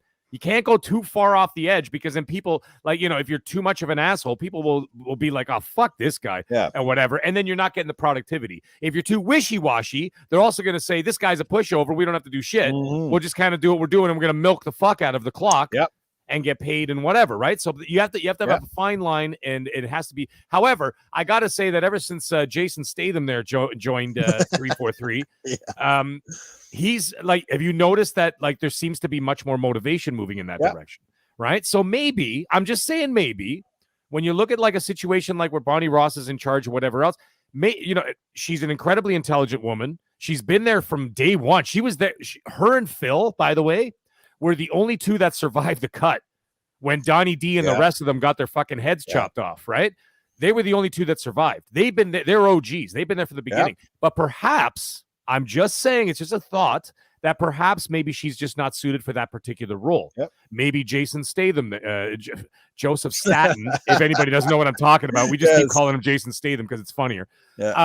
Joseph Staten may be more suited to running the squad. Right. And then maybe she could do, she does whatever she does, running the numbers, the books, all that kind of stuff, whatever. And then have him running the team, which is apparently seemingly what's happening. Right. So that seems to work. So, put him in that position, and keep him in that position, and, it's working. And you always have, sometimes with teams, you'll always have that person who takes those challenges and takes the bull by the horns and produces their best work. But you're going to get some of the whiny, the whiny baby-fied peoples of the world that would rather, sit there and complain and whine to their coworkers. Oh, these guys are so mean. Oh, and that rubs off on everybody. And then everybody got that stinky ass attitude where I hate coming to work here. It's such a nasty place. No, it's nasty just because you just, don't get it. Like, you see this all the time. You see that, Titan, you're a teacher, you know this too well. What happens when a lot of times the main teacher leaves, especially a teacher who gets lots of respect and is sort of strict, right? When the strict teacher's in the building, shit gets done, right? Homework gets done, stuff gets done in class, you know, not much fooling around. But you know what happens when the substitute teacher comes in, right?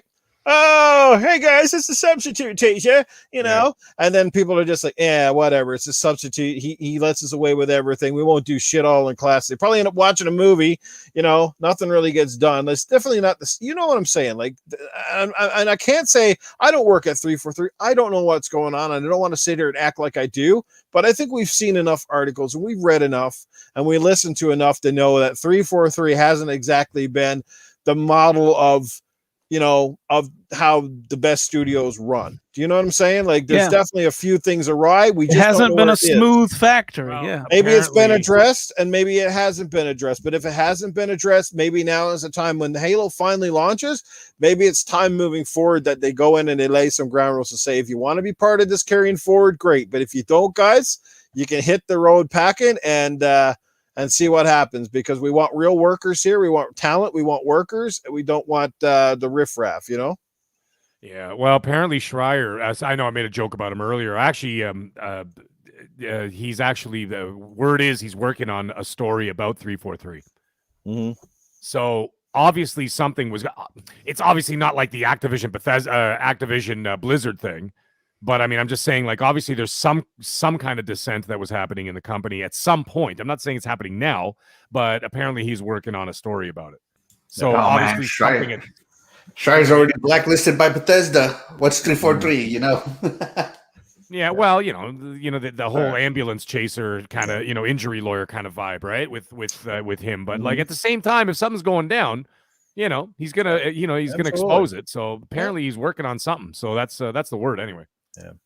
Sir X-Man coming in with $5. Question: I play Xbox and PC. Why doesn't Microsoft talk in their showcases about how great Game Pass works on PC, especially with the new optimization? I don't know. Good question, Sir X-Man, but thank you for the $5 and a great question. Anybody can answer that? Well, they did say, I'm not really sure about that, but they are advertising the PC more. Did you see the show today, for example? Like every game that they announced was coming to Game Pass day one, like the Gunk and all those other games, whatever else they showed in a lot of those indie games and whatever. They all said PC and console. So, I mean, they are starting to put more focus on it. As for anything else, I'm not really sure. So, I mean, at least they're focusing more on it. But yeah, he's right. They should put, you know, a little bit more of like the tech side of it and say, hey, look at this is what it's all, you know, this is what you're able to do or whatever else. But I don't know. We'll see how it goes. I mean, I know that they're working on the PC, you know, because a lot of people are complaining about, you know, the way that the Windows Store and all this other stuff and this and that. And but hey, we'll see what happens in the next year, because they said they are going to be focusing more on it, and that's a huge market. Yeah. But I think on behalf of everyone here and a lot of people in this chat, we're huge Halo fans, and we only wish 343 the best. You're down in the, you know, you're on the home stretch now. You got a few more months to make this thing as good as it's going to be, at least at launch. So we wish everybody over at the studios, Bonnie and the whole team, like we all, honestly, we know you're putting in a lot of work here. It's been a long road. It's got to be a frustrating one. But we wish you well. We're all just hoping for a great game. We're hoping for a game that, you know, kind of lives up to the legacy that the prior games have more or less set, or, you know, we're looking for you guys to raise in the bar, so to speak. And we hope that this new Slip Space engine is all it's cracked up to be. And we're just excited, man. You know, we're disappointed. We're excited. There's a lot of mixed emotions when it comes to Halo, but we want this game just to be great. We want it to be something that, you know, that you guys are proud of, the fans are proud of, you know, and that you can put it to, you know, can kind of put to bed a lot of the naysaying crap that goes around at the end of the day. And it just, and it's just a great game and will improve over time. So I'm confident they will get the job done. They just need a little bit more time. So, and they're going to get it, and we'll see how that goes. So we're crossing our fingers. Yes, indeed, Papa. Indeed. So yeah, we're all rooting for you guys. We're not here hating and just like, nobody here wants that game to fail. We just have high expectations, and we just want it to be great. And I think it will be. It definitely looks a lot better than it did over a year ago. So some of that work is paying off for sure. So, but anyway, let's move it over. We got Arnold is late coming in here. This show has been running past, so we're going to get him in real quick and have those questions for Arnold, and then we're going to talk about Psychonauts 2 to kind of get back on more of a positive note here. So anybody have questions for Mr. Arnold? He is now in the house. He's been sitting here waiting for a while. Arnold, I wanted to ask you a question. After watching that Xbox showcase today, what would you have done to make it more exciting? My God, they could have pulled my pants down on the stage and took a huge shit. It would have been more exciting than what I saw today. What the hell is that? It was kind of like, here's a trailer, talk, talk, talk, talk, talk. Here's a trailer, talk, talk, talk, talk, talk. Here's another trailer, talk, talk, talk, talk, talk. I've seen it before. It's like looking at the same dirty hooker over and over and over again. You know, after a while, you just get tired. Sure, it's great once in a while, but after a certain length of time, you just want to smell some fresh pussy. And today, it was a lot of old dirty pussy. It was presented on a nice stage, great host. But I want to see some really cool stuff. I want some new information. Come on, Microsoft, bring it, do it. Don't let me down. Oh, fantastic. Can I jump in one more here? This is from Massholes 1977. This is fucking great. Arnie, what's your take on Axel and Titan flying the same plane with the same flight stick? That would be the most interesting flight I've ever seen in my entire career. I would say that honestly, though, their plane is going to go down faster than the Titanic. That's what's going to happen. Well, Titan is going to get excited. Axel's going to speak, and talk about his Halo experience. And Titan's going to bitch, and they're going to talk, and he's going to bitch, and he's going to come, and it's going to be all over the windshield, and the joystick's going to go all over the place. His plane is going to do loop-de-loops and around the circles, and then they crash into the bushes, and those two fuckers, they're going to get out and then screw each other into the lake is what's going to happen there.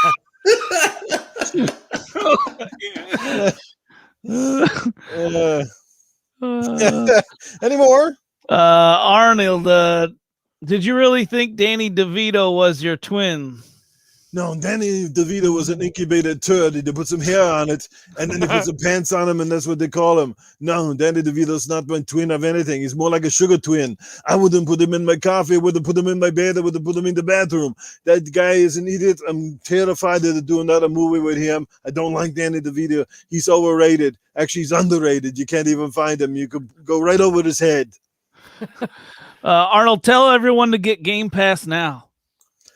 Everybody, come on, get out there and get Game Pass now. Nukem finally come around. I don't know what it was. Maybe it was 101 slaps that gave him off the air to change his mind.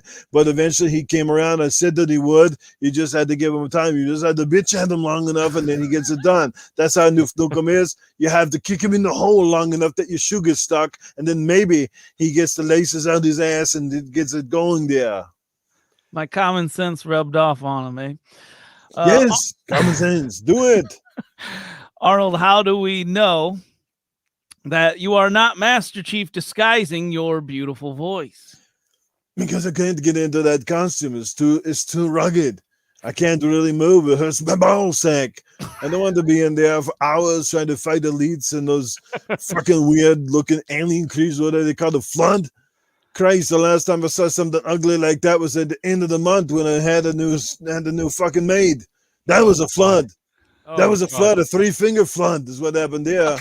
I actually used one of your motivational speeches in my classrooms. It was the one, why 90% fail and 2% succeed. It's about having goals. Do you remember talking about that, Arnie, about having goals, and it's important to have a goal, something to shoot for? Oh, it's very important to have goals. But unless you're a PlayStation fan, your goals is always moving. That's what happens. Your goalpost is over here. Your goalpost is over here. You can never achieve anything in life if you keep moving the net. You can't score. You can't score with the women if you move a vagina half an inch to the right or the left.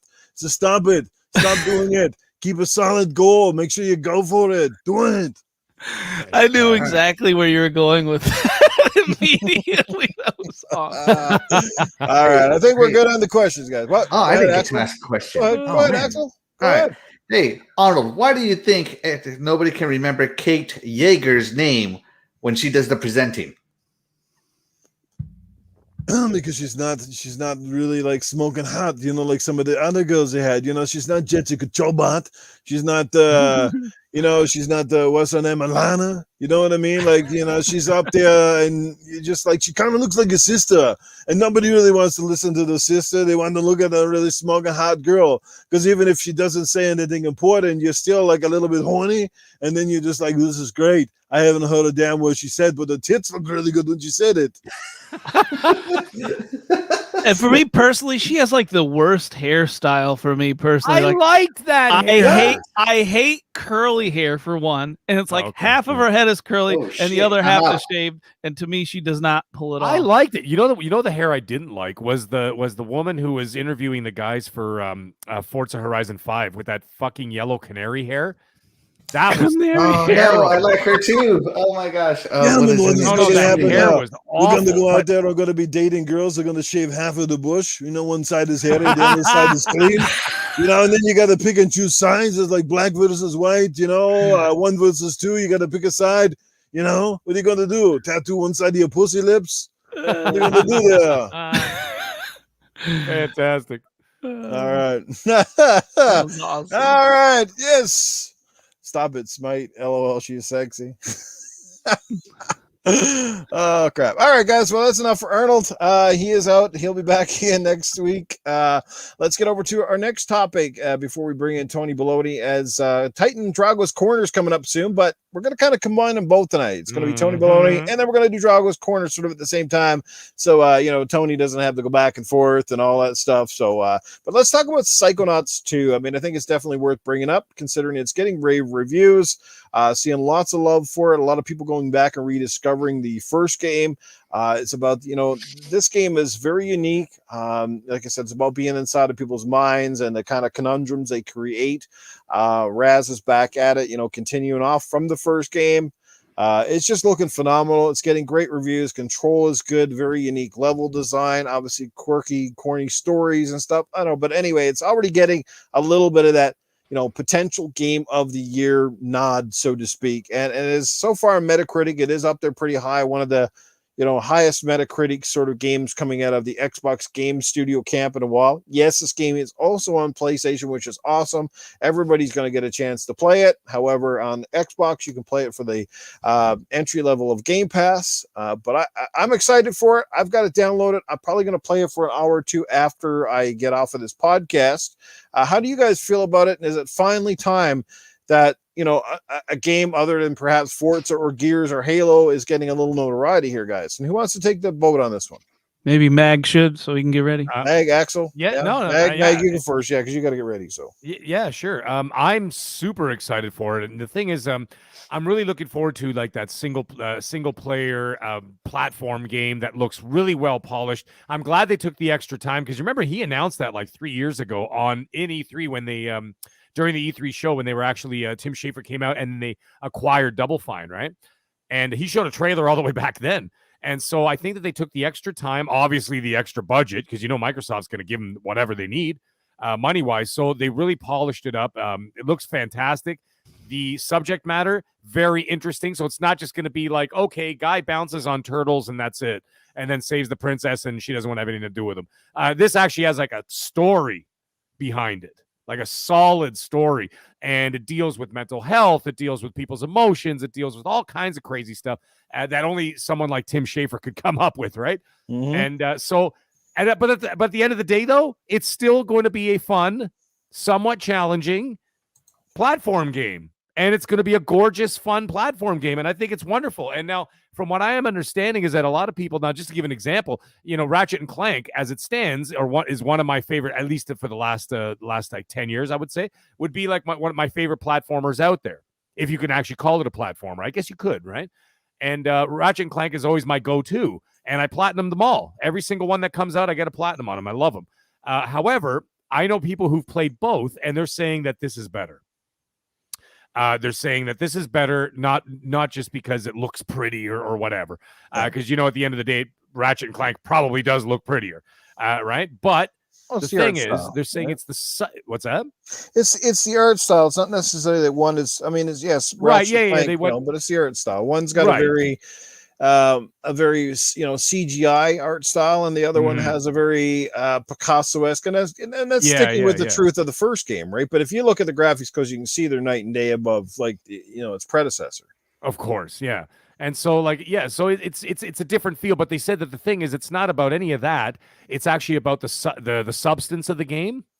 And they're saying that it's a deeper game and much more enriching, like in like I said, because of the story and stuff like that, and like I said, I've spoken to people who've finished both, right? Because they're reviewing it and stuff, and say, you get the Ratchet thing. What are you doing? At the end of the day, you're bouncing around, you're shooting a bunch of shit, and then you're just gonna go get Dr. Nefarious again. Mm-hmm. Right, so it's the same story over and over and over. But this one, they said it's a really deep story, really keeps you involved. I'm super excited for it. I've already got it pre-downloaded; it's ready to go, and I will be playing it tomorrow morning at some point because I can't, I'm not going to start it tonight. So, but either way, I'm excited. I'm glad that the critics, are really giving it high reviews. I'm a little confused as to why the PC version is like 2 points higher on Metacritic than the Xbox one. It makes no sense to me whatsoever because I don't think there is a performance difference at all. I don't think there's a graphics difference at all between the two, so I really don't understand it. But anyways, it is what it is. But either way, it's scoring very well. It's a big move. It was a big move for Microsoft to get Double Fine, and it's a great way to go into that fall season, right? I mean, you've already got Flight Simulator scoring extremely high. You've got this game, you've got Psychonauts 2 scoring extremely high. Forza Horizon 5 is going to score extremely well. Plus, the indies that they've been releasing on Game Pass as well have been scoring well. So they're on a good roll right now, and it's great to see. And it's only going to get better when those bigger games keep coming out, right? In the next couple of years. It's going to just keep getting better and better and better. But this is a wonderful start. I look forward to it. And honestly, I know it's going to be years away, but I look forward to seeing whatever Tim Schafer's got up his sleeve next. Excellent. Well said. All right. Axel. Yeah, man. I loved the first Psychonauts. I played it way back in the Xbox days. And it was also available for PlayStation 2, I believe.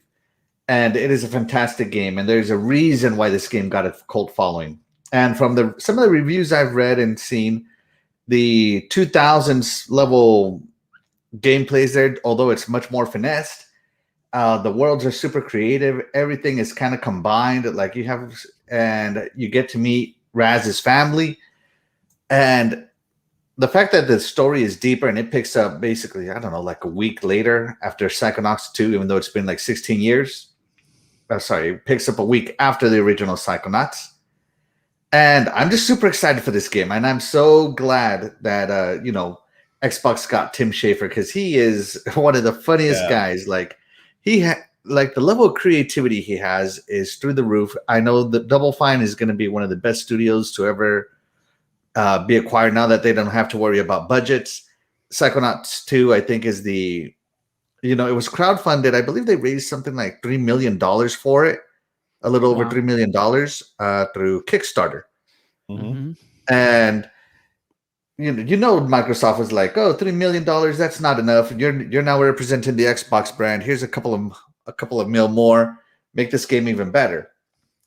And lo and behold, it pays off. It's paying off in dividends. It's getting great. People are discussing it in that Game of the Year talk. Mm. And it's great. It's a big difference now to hear an Xbox developer being talked in Game of the Year talk. That hasn't happened in a long time. So that I'm excited for this game. I can't wait to play it. I can't wait to get all wacky in it. And the bosses are always the most fun part of the old platformers is bosses. So I can't wait to fight some of these bosses and see how creative they are. Nice. Well, it doesn't look like my type of game. Platformers never have been. Oh, this man and his might. Yeah, I know, right? So this game's just not. It's never been on my radar, and like. I can't play a platformer for a story about mental health when I personally have and have always had very good mental health. So I doubt the story would even talk to me. That aside, Noof, your topic was about, Psychonauts 2 getting rave reviews and his Xbox Game Studios about to change the Metacritic narrative. So I want to talk a little bit more about that. And to me, that like that topic is all about foresight and if you have it or not, right? Some people got it, some people don't, and that's what pretty much this breaks down to me. So simply put, yes, is my answer. It's been a slow churn since 2017, and that's always been my mark when Xbox turned the table when the Xbox One X came out.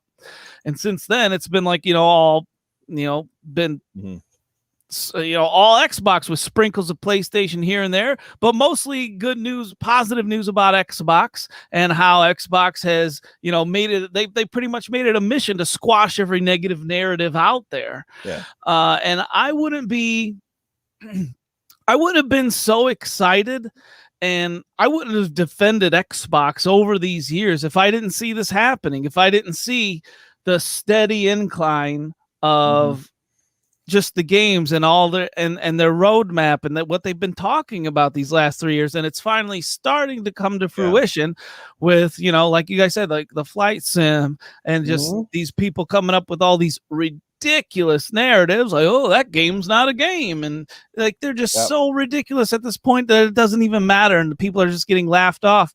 But it's that steady incline of great games, and this still isn't even the start of it for a gamer like me, it's really gonna kick off next year for me. Like I'm happy with getting all of these Game Pass editions, like the smaller games, not even the AAA side, let alone Halo or whatever that's coming out here this fall or winter or whatever it is. That aside, I still I'm still content as a gamer with all these additions to Game Pass. Like 12 minutes, that was a fucking awesome game. And there's been tons of them. So I feel like the foresight is where it's all about, and I've seen this foresight, and like someone said it earlier, like Microsoft is one of the most, it's got to be the most kind of open company out there. They let you know everything in advance, and and to their own fault when it comes to Halo, like in my opinion, that's a mistake. But you know what, at least they're keeping suit. They're still being really open and honest with everyone. What do you think? Well, one thing I do think is it's kind of funny that Microsoft's games that seem to be hitting the hardest when it comes to at least reviews. And as I said in the chat, and Lethal Pop agree with me, like, don't let review scores determine your love and enjoyment of any game, right? That's the bottom line. If you're going to listen to reviews, at least listen to those who are very like-minded in the way they approach the game. So people that like a lot of the same games you do, it's probably going to be better off for you than just listen to random people kind of tell you that you should or shouldn't enjoy said game, because everybody's different, and what I might hate, you might absolutely love, and vice versa, So, but the bottom line is, have you noticed like Microsoft Flight Simulator, right? It was a game that, yes, it had a little bit of clout to it, but it wasn't like high on the radar. People weren't like talking about this for months and getting oh my God, and it comes out and it gets it. Basically what I'm saying is, these games are silently coming out and impressing people. And it seems like the games now that Microsoft is publishing that are now scoring better are games that have little fanfare building up to the launch. Like Psychonauts, a lot of us it was on the radar for a lot of people. It's been on my radar for some time, ever since I heard the sequel was coming out, because I loved the first game a lot.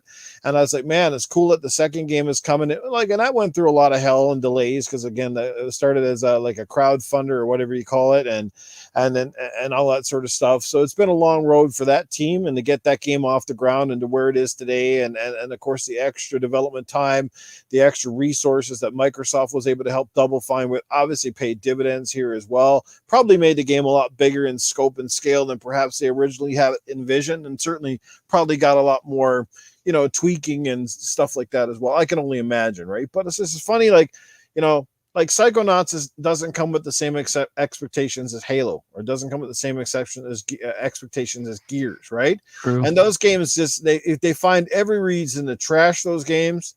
And with these kind of games, it's almost like they find more reasons to give them an extra score. It's like, you know what I mean? So I don't know, but I think slowly the narrative will change, because I think Microsoft has too much talent. There's too many studios now making games that It's like I said before, it's like throwing darts at a board. No matter how bad of a darts player you are, if you throw enough darts at the board, eventually you're going to get that bullseye.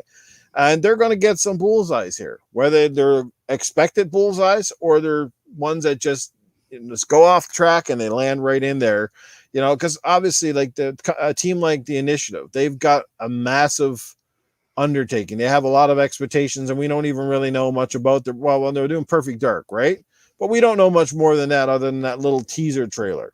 But they have huge expectations on their shoulders already from just because of the people that they originally hired, and because they're a Microsoft studio, and because they're supposed to be making, more of a story-based game. So, I don't envy those teams. I don't envy, say, someone like Playground now who's doing Fable, and they have huge expectations because they made one of the best racers. And people are kind of like, can they translate that talent level over to Fable and still retain enough of what made that game brilliant, but bring it to the new age and bring in some new fans? So I think that narrative will slowly change. I'm just happy that people are enjoying and loving Psychonauts 2. It's absolute bonus that it's on Game Pass day one. So there's no excuse for no one to not at least go out and give maybe the old game a try and this game a try, and hopefully you'll love it as much as people say. I'm pretty sure I'm going to like it. I can't say more than that because, again, I haven't played it, but I'm looking forward to it. And, kudos to them. Kudos to that team at Double Fine. Tim Schafer is just a brilliant guy. He's very talented. He's got a lot of crazy ideas and stuff. For every idea that he gets published, I wonder how many crazy ideas are still left on the drawing board with that guy. But you can tell when he talks, he's passionate, he's fun. He seems like the kind of developer, the kind of guy that you're working for. Now, I could be wrong. Again, I don't know the man personally, but he comes across as the kind of guy you would like to work with and work for. Like the kind of guy that would easily pat you on the back and compliment you for a great job and would talk to you like a regular human being, that sort of thing. That's the feeling I get from Tim Schafer. Like, isn't your everyday Joe, that sort of stuff. And I just hope this game is really awesome, and I can't wait to dive into it. Before we move along, we got a super chat. This one coming in from Sir X-Man, who drops another $5. He says, I don't download my games from the Windows Store, and I download them from the Xbox app now, and it works flawlessly. It actually works better than Steam. There you go. Nice to know that, Sir Nice. X-Man. Thanks for that comment. And Pixel Slapper, hey, leave Fable out. I never said nothing about Fable, bro. I just said I hope that it's going to be great. So, yeah. Pure Flak Monk, you see, like he says, I love State of Decay. I'm pretty sure it got shit. Well, I wouldn't say shit reviews. It just wasn't, it wasn't 9s and 10s, but it was a decent game that was marred by a lot of flaws, that sort of stuff. So it is what it is, man. It is what it is. Yeah. So anyway, any further thoughts? Oh, I guess we're done, and it's time to bring the man himself in. He is ready to go. Look at him, looking dapper and sharp as always, pipe at the ready. It is Tony Balogna, and he is hosting Dragos Corner tonight as he goes mano a mano with Axel, who has been shit-talking Tony Balogna for weeks now. It is all to fruition. Let me tell you something, Axel. I'm not saying much, and I ain't smiling much because it's fight night tonight. Ain't no jokes coming out of this mouth. Get in the ring, motherfucker. Let's go. Ooh, a new feisty version of Tony Balogna. Oh, look at that. Axel even puts himself on camera. Actually, before we even get started, do me a favor, Axel, before you scare off the children. Turn your camera off. Oh, shit. All right, that is the official beginning of the fight. Ding, ding. That was the big thing. Let's fucking go. All right. Come on, Axel. You wanted a piece of the bologna? You got it. All right, round one. Round one Bologna, is on, people. Round one is on. Let's go. Bring it. Tony, what are you dressed as here, man? You're like a budget Carmen Sandiego. You got nothing going on here. What are you looking for here, man? Let me tell you something. Unlike Carmen Sandiego, where you have to find me, guess what? You're going to be sitting around hunting and finding jokes because ain't nobody going to be laughing at that kind of joke tonight. Let me tell you something, Axel, 1324. By the way, 1324, what do we got going on over there? That's probably you're going to have to drop 1,324 times before you even get a laugh out of this crowd. Anything else you'd like to ask Tony Balogna this evening? Ask you? What the heck? This isn't. Well, this ain't no interview. God, this is a fight. Oh, okay. All right. You want to fight? You got to fight. Let me tell you something else. By the way, before the show started tonight, we were talking offline. We were talking in the background, in the green room, so to speak. And we were talking about the name of the new Spider-Man movie. And Axel's going, No Way Home, Far From Home, This Way Home, That One Home. Well, you know what? They're making a sequel about this fight tonight. And it's all about you. And it's called about Spider-Man. It's going to be called Axel 1324, Far From Winning. Oh my God! All right. Ding, ding, ding! That's the end of round one. okay. Everyone I go didn't even ahead. get started yet. I didn't even break a sweat. Let's go. Good thing All there's right. 2 more rounds. All right, guys. Round one is over. Who do you think takes All right, I'm gonna round put one? round to one. one? Shit, here we go and start your Tony? voting now. One for Tony. Well, no, put in just put in Tony Tony or Axel. Yep. or Axel. Tony or Axel in the chat. It's easier to count that way. All right, we got Doggy Dog says Axel. We got one. Oh, Kylo Model says Tony. So we got one apiece. I'll count up the Lucky dog, Tonys. you're a dead Okay, man. I'll count up the Axels. You count up the All Tonys. right. All right, I got one for Axel. Keep them coming, guys. Who won, Tony or Axel?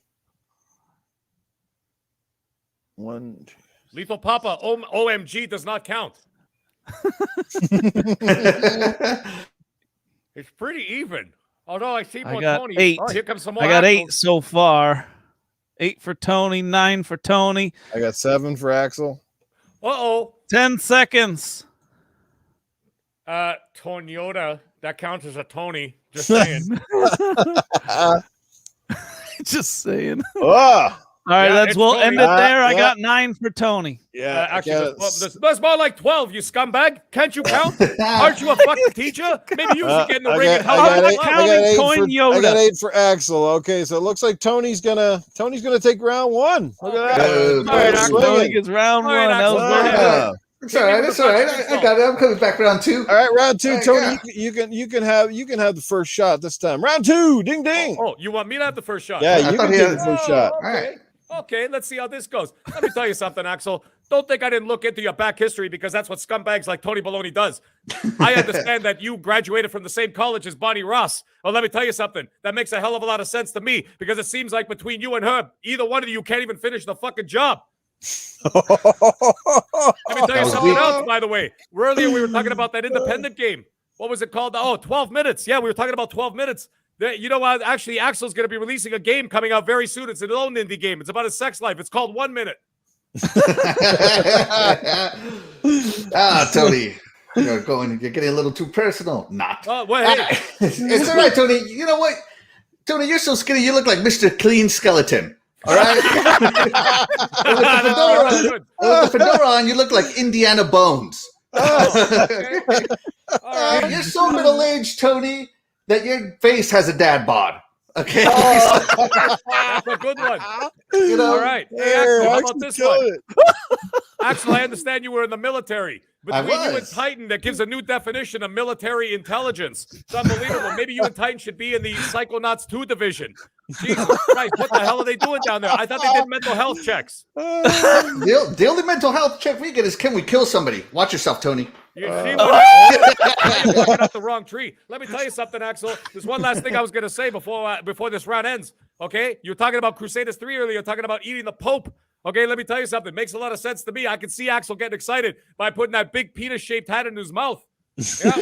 Ding, ding, ding, ding, ding. That's the end of round 2. And we got a fight, That ladies was a and good gentlemen. fight, Good man. one. Holy smokes. All right, This same is thing, without a guys. doubt the best. Round 2 ended, so we need your votes now. Axel or Tony? That's what you got to type in the chat. Axel or Tony, not 1 or 2. Axel or Tony. Axel is Who bringing gets the it? heat tonight. Who gets it? That was a good round from Axel. He came out swinging on that one. I'm trying. Hey, Tony had some good ringers in there. Ah. Fuck. Oh, look at this. Iceman. Indiana Axel, Bones? 1, That's 2, a 3, joke my 4, kid made when he was 5. 1, 2, 3, 4, 5, 6, 7, Axel 8, looks 9, like he's 10. got this one 11. pretty handedly. Wow. 11 on this one. Thing is, Dragos Corner always goes down to 3 rounds, but I'm gonna tell you this much: I think Axel had that round as well, man. He had me dying. Let's call that Axel's round, and You know let's what? go ahead. I think the reason a lot of times these go the 3 rounds because they're so entertaining. People just really don't want it to end after 2. They like that third one, you know? Definitely, there are times where Yeah. I definitely feel that that's the case. Yeah. All right, so Axel, we're going to give that one to you, man. You definitely had like a big landslide at the start on that one. So here we go, guys. We are tied. So it's up to you, Tony. You want to take the floor? Or you want to let Axel now? We're going into the final round. I'm Final just gonna round. ring the bell, and you guys start throwing There you blows. go. Ding, ding, ding, ding, How ding. about her? All haymakers from here on out. So let's just go for it. All right. Hey, you know what, Tony? I know you're Italian, but I want you to know those aren't condoms, man. Those are pieces of ravioli. All right, those do not go on your dick, okay? Let me tell you something, Axel. By looking at your face, you look like Gandhi forgot to go on a hunger strike. Oh, man. Hey Tony, I know you just got done with your sex operation there, and I understand it, man. You can identify however you want, but I want you to know that you have always been a cunt to me. That's a fantastic joke. Hey, let me tell you something else. I understand that you are of Mexican descent. Well, tell you what, go get yourself a 14-inch flour tortilla, wrap it around my bologna, and I'll give you a combo number 2 right in the mouth and then 1 right in the ass. Wow. And if you wanted some extra sour cream, it'll be on your back. Oh man, I heard that Tony Balogna likes to eat his wife pussy like he likes to eat his bread with the crust cut off. Oh my God! All right, and I'm not even gonna stop there, man. Ever since your sex operation, instead of sending your wife dick pics, you send her pussy portraits. That's fantastic. It's funny you actually mentioned that because you bring in the wife. Actually, she came on the air a little bit earlier. She put on the headphones. Yeah. She didn't want to leave. I would have rather talked to her this evening instead of you. She sounds like she had more brains. She called the middle-aged game guy a very handsome man. Fantastic. Well, tell her what. If she wants to have a podcast with a real man, you tell her I'm right here waiting. Tony, what is all this? What is all this you're doing over here? Are you over there practicing how to give Titan Drago a hand job and then putting the pipe in your mouth so you can suck on it? Italians talk with their hands. What am I supposed to do? That's how we talk. All right, that's all I got right now. All right, ding, ding, ding, ding. Oh, that was got to be the best Dragos Corner we've had. I'm gonna go ahead and exhausted. Round 3 in the chat. That was like Apollo Creed and Rocky in the first one. That was good. It was some good shots on all ends there, guys. Good shots. Oh my God, that was good. Super all right, guys. Fight 1 going down to a judge's decision. There we go. I'm counting the Axles. You're counting. So round 3, 1 for Axel. Let's see, 2 Axel. 3. Come on, the Gandhi one was funny, guys. Come on. 4 Axel. Yes, it was. My skinny jokes were funnier. That's all it comes down to. 5 Axel. I got 5 for Axel. 3, 4, 5, 6. Tony, I want you to know I took that championship belt. It's right 8, here. I think you got it. About a half a centimeter away from my dick. I got 8 for Tony. How many do you got for Axel so far? I got 8. I got to recount mine here because the chat jumped on me here during that one. Hang on. The doctor, thank you very much. Gandhi was the best joke of the night. Axel wins over vagina. 10 seconds to vote. 7, 8. Lethal Papa, you scumbag. 9.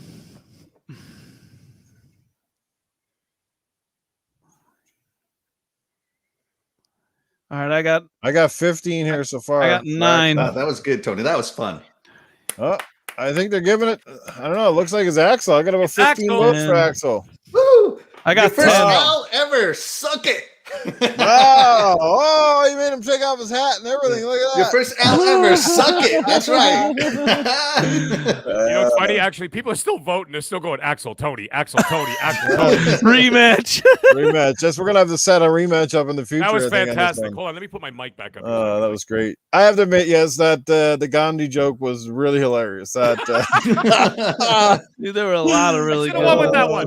That was funny. That was great. That was wonderful. Axel, you are a fucking champion. You are a sport. You're a champion, and I happily hand you the belt. Yeah, your second round was dynamite, Axel. You came out really hard in that second round. Yeah, man. You know what? If I lost to anybody else, I would actually just walk away. I'd be like, bullshit. They just did it because they want Tony to lose. But you know what? It was a great fucking fight. You still lost. Look, Tony Baloney's stripping on camera here. Dude, it's so fucking hot in this shit. Like, it's unbelievable. The Mr. Clean joke was great. Oh my god. I was going to compare him to Stone Cold Steve Austin, but I was going to compare him to Stone Cold Steve Austin, but last week somebody in the chat said he looked like a dehydrated was Stone Nuke. Cold Steve Austin, and I was like, oh man, this was my comparison. Nuke, actually, when you said that, I told my wife the next day. She almost pissed her fucking pants. I'm like, Nuke called me last night, and she's like, "What?" I'm like, "You call me a dehydrated Stone Cold Steve Austin." She fucking almost choked.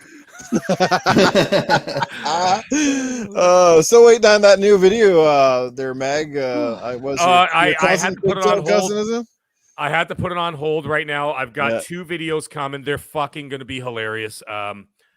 One of them was just really bad timing, so I had to kind of put it on hold for now. But it's coming. Don't worry, it's coming. But, go hit the showers. My fake sister, she's coming. Yeah, she's coming. Perfect. Well, before we end the show here, we got one guy just wants to come in and say a few words. Hey, he's in the house. Yo, everybody, what's going on? It's Safe House Sam in the house. Yeah, baby. I just wanted to say I've been sitting back here, scratching my balls, and you guys actually made me stop playing with my wang to get some tang. Yeah, I was listening to you guys going back and forth, man. It reminded me of my days when I was growing up, back in my homies in my hood, and you guys killing it out there, man. I was laughing so much, my voice almost came back, Wow, seriously, you guys are superstars, man. I love that bald-headed Mag. My God, a sexy bastard. And that Axel over there, man, honest to God, he did real well tonight. He put up a fight. He put up his dukes tonight. Let me tell you, you got to give it off to him, man. Good guy. But you guys are awesome. Everybody in this chat, dude. You motherfuckers, man, you make this show. I love you guys. I swear to God, I suck you all off just to make you happy because it's amazing out there. Well, some of you is girls in there too. I can go either way, man. I don't really care.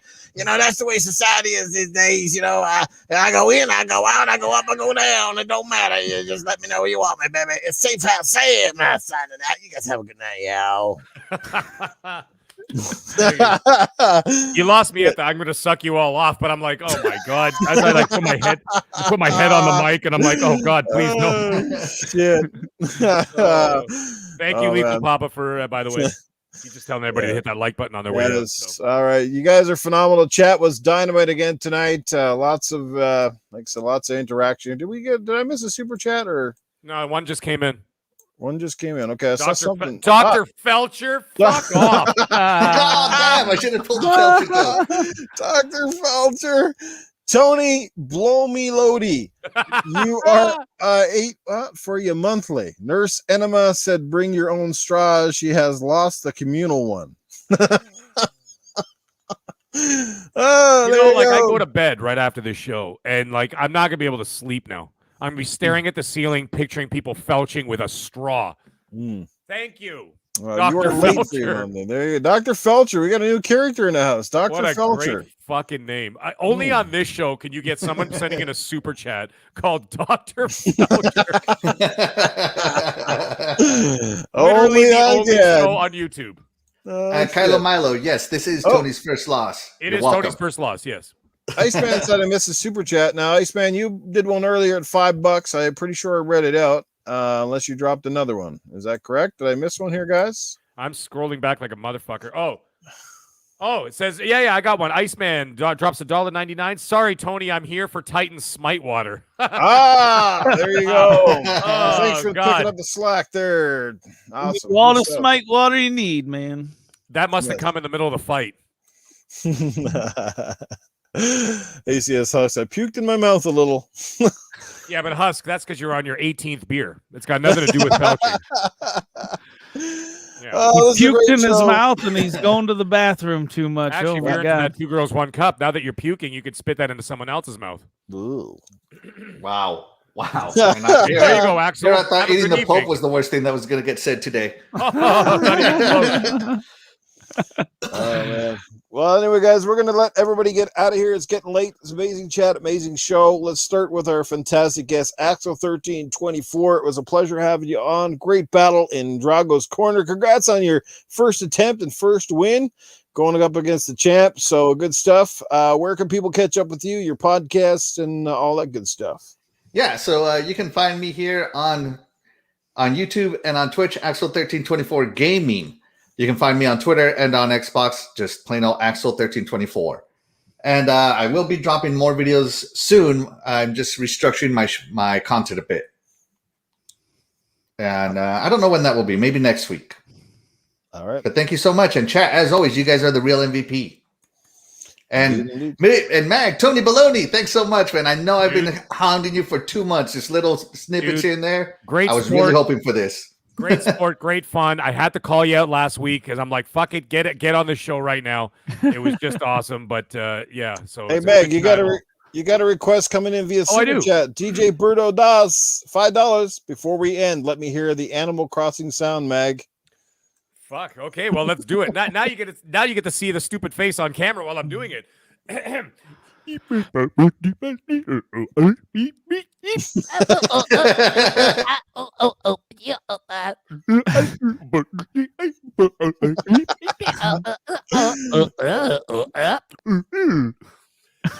got the banjo. What's the banjo from Banjo Kazooie, isn't it? Well, it's all, fucking Animal Crossing is the same shit. Any Nintendo game with no fucking voice. Oh shit, that was great. Awesome stuff. All right, let's get over to our fantastic panel members. We'll start with the Mag. Where can people catch up with what you got going down, sir? Well, yes. Well, thank you, guys. Axel, once again, thank you for coming on the show, and thank you for the fight tonight. It was a great time. Chat, you guys are fucking incredible. You guys are family to us. You guys are all amazing. We love you. We love you all. Titan, Noof, always. The fucking three amigos, we're rocking it every single week, guys. Just amazing. It keeps getting better and better. But anyways, you can follow me on Twitter at the Middle Age Game Guy. That's with a GY at the end, of course. On the Xbox Series X and on the PlayStation 5, you can follow me at all one word, all capitals, because I don't know how to be quiet. I am the Mag. And, of course, you can find me here every Tuesday evening, 10 p.m. Eastern Standard Time on Gaming After Dark with Noof Nukem, Titan Drago, and special guests. And, of course, on Monday evening, 7 p.m. Eastern, you can find me on Primetime Gaming with Mr. Boomstick XL and friends. And, keep an eye on my Twitter, guys, because I'm going to have more videos coming up probably this weekend, if not by early next week sometime, somewhere around there. I got a whole bunch of hijinks. I got a whole bunch of funny shit that I've been working on. And, it'll all be coming out. So anyways, guys, it was great. Chat, thank you very much. Panel, guest, you guys are all amazing. Have a great night. We'll see you all next week. Catching up with everybody's favorite master debater, the man who brings the common back to sense, is Titan Drago. Where can people catch up with you and what you got going down? Everything at Titan Drago, everyone. And if you guys ever see me online, feel free to send me an invite, like Axel did that one day.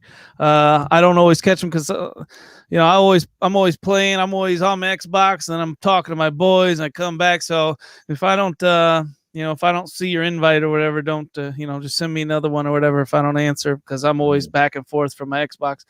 But best Dragos Corner to date, hands down. I don't think there's any competition for it. It was very impressive, super hilarious. And then we got, and the best part about the show is everyone here can take a joke. And then you got wise guys like Dreadpool taking shots at me. Maybe it's the best Dragos Corner because Titan Drago wasn't in it. That's funny. That is funny. Awesome. Maybe you should drag Dreadpool's ass on the show next. Dreadpool, I think, wanted to do one, didn't he? And I think the only problem with Dreadpool on a show is that the show ends up being 5 fucking hours long. So we have to start at like 6 p.m. so that we can end by midnight. Yeah. Thank you, Dread. We love you. Show. He had to do his own show called the Dreadcast. You should dread how long it's going to be. It's like CNN 24 hours straight. Anyways, I got to give my common sense award to Axel1324 for finally giving Tony his first L in Dragos Corner. Congrats, Axel. You did what I could not do in 3 fights with Tony. So props to you, man. And props. Thanks for everyone for voting, by the way. And till next time, everybody, let's bring the common back to sense. Absolutely. And self-explanatory, you know where to find Noof Nukem, always in the gutter, and back here with these fine folks every Tuesday night on Gaming After Dark. When I'm not hanging out with them, I'm hanging out with the guy at the bottom, Axel1324, Cerebral Paul, Eternal Shaddai. We've got Cool Cat Terry, Scrub Nurse on Good Morning Xbox. It's a fairly new podcast. We're 14 episodes in. It's been stellar so far. I love seeing the support. Lots of great people coming out early on Sunday mornings to catch that show. We greatly appreciate it. It's a totally different vibe than you get over here, but it's not in a bad way. It's just a different kind of podcast, a more subdued Noof Nukem, as people have told me, but it is what it is, you know. This is the late night show, so anything goes on this one. Like, it's all jokes. We're all having fun, and it's unbelievable, man. It's amazing when these shows end. Sometimes we have little discussions afterwards, and just blows my mind how the fluidity and the stuff. And like I said, this chat is amazing. You guys are always engaged. It impresses the hell out of me. So yeah, you guys are fantastic. Can't state that enough. I appreciate it. A lot of support, and keep sharing it, guys. Like, subscribe, put it out there, get some friends in here. It's always great to not only see the faces who come out each week, but I love seeing some new faces as well and getting new feedback and all that good stuff and everything else. Pure Flack Monkey, you suck, Tony. It must have cost him money. Yeah, so there you go. All righty, Axel, you only got to worry tonight if your wife starts doing screen captures of Tony Balogna, okay? Oh yeah, that will never happen. All right, but anyway, that's it for us. I'll see you again next week. Oh, by the way, community game night this Saturday. 2 games. I'm not sure about the second one because maybe somebody can answer this for me. First game is going to be Uno, so make sure you download Uno and get that. It should take you about all of 2 seconds to download that game. And the second game is going to be Battlefield Hardline. But the thing is with Battlefield Hardline, I can't remember if you can actually do private matches in that. Yes or no? Does anybody know? Can you set up your own lobby without having to pay for a server? I have no idea. Okay. Because that's I believe you can on that one. That one's really old, though. Yeah. Yeah, well, it's on Game Pass, by the way. So if you're kind of going, well, I don't have that game, you can download it. And it's not that big a file compared to other Battlefields and other types of games of that genre. So again, it's Uno, and Battlefield starts at 8 p.m. Eastern.